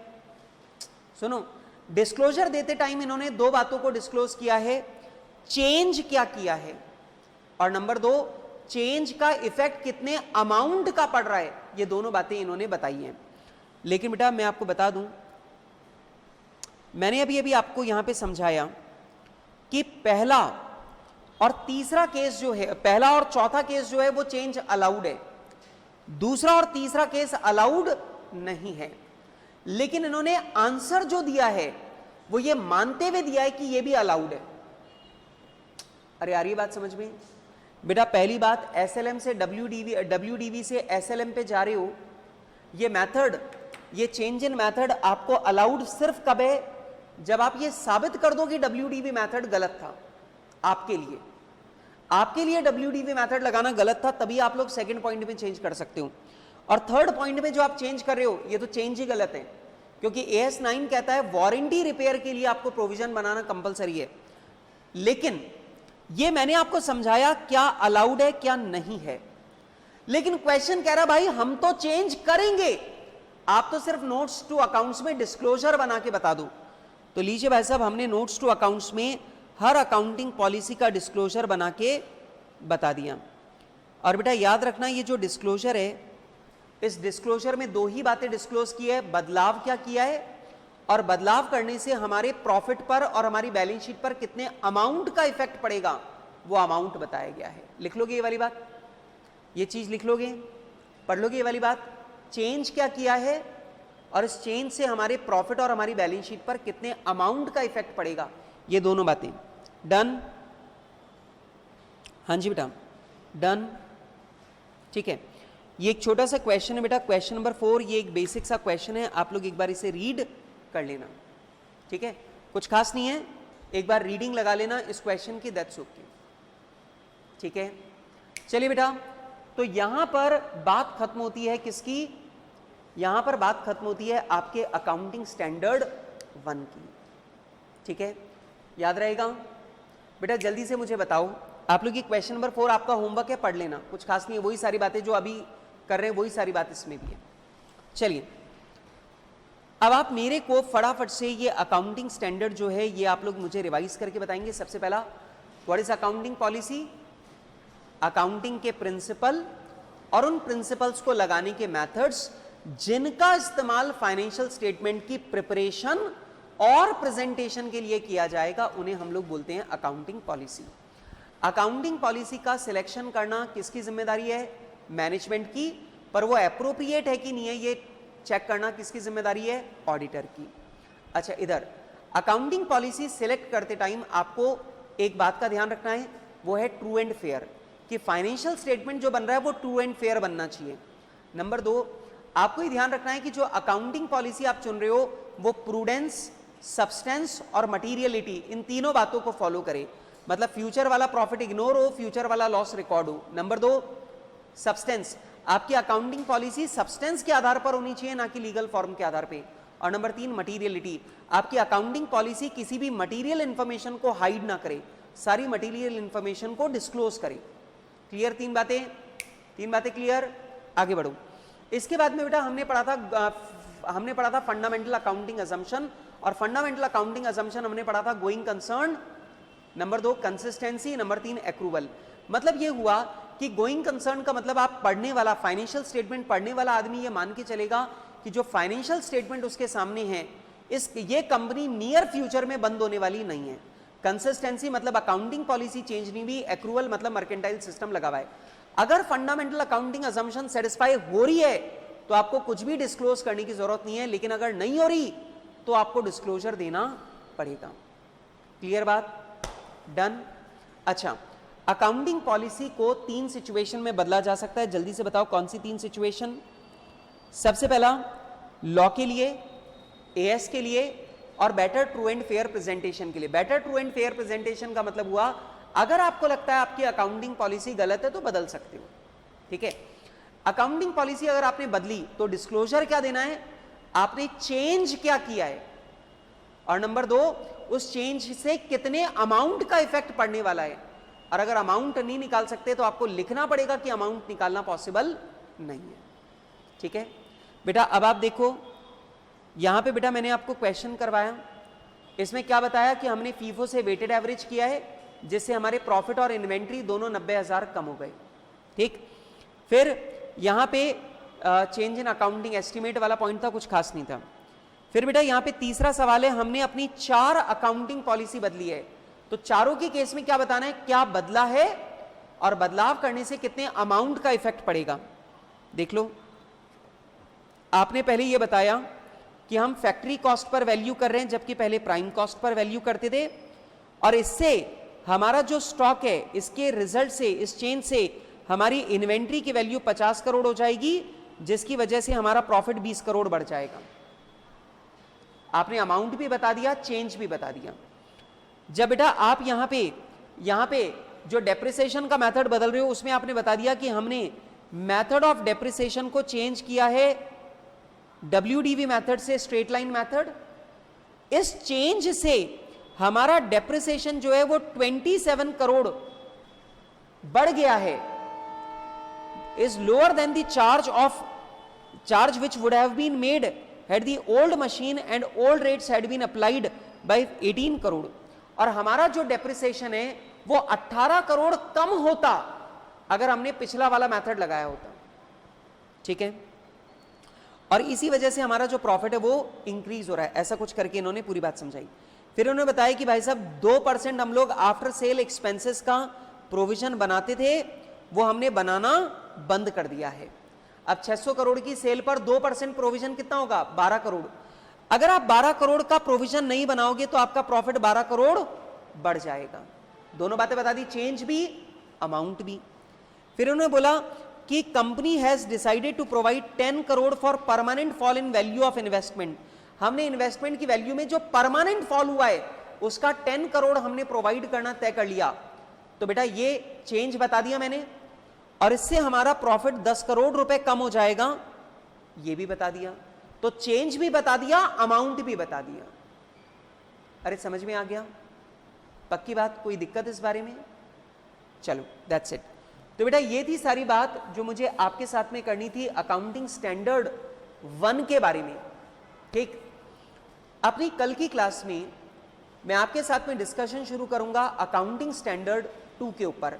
लेकिन बेटा अकाउंटिंग स्टैंडर्ड 2 पर जाने से पहले मैं 5 मिनट आपके साथ में रिवाइज करूंगा बेसिक कॉन्सेप्ट, 5 मिनट में आपके साथ में रिवाइज करूंगा AS1, और फिर मैं आपके साथ में शुरू करूंगा AS2 का डिस्कशन। बेटा मैं आपको बता दूं कल की क्लास थोड़ी लंबी होगी क्योंकि अकाउंटिंग स्टैंडर्ड 2 थोड़ा लंबा अकाउंटिंग स्टैंडर्ड है, तो अपनी कल की क्लास थोड़ी लंबी होने वाली है।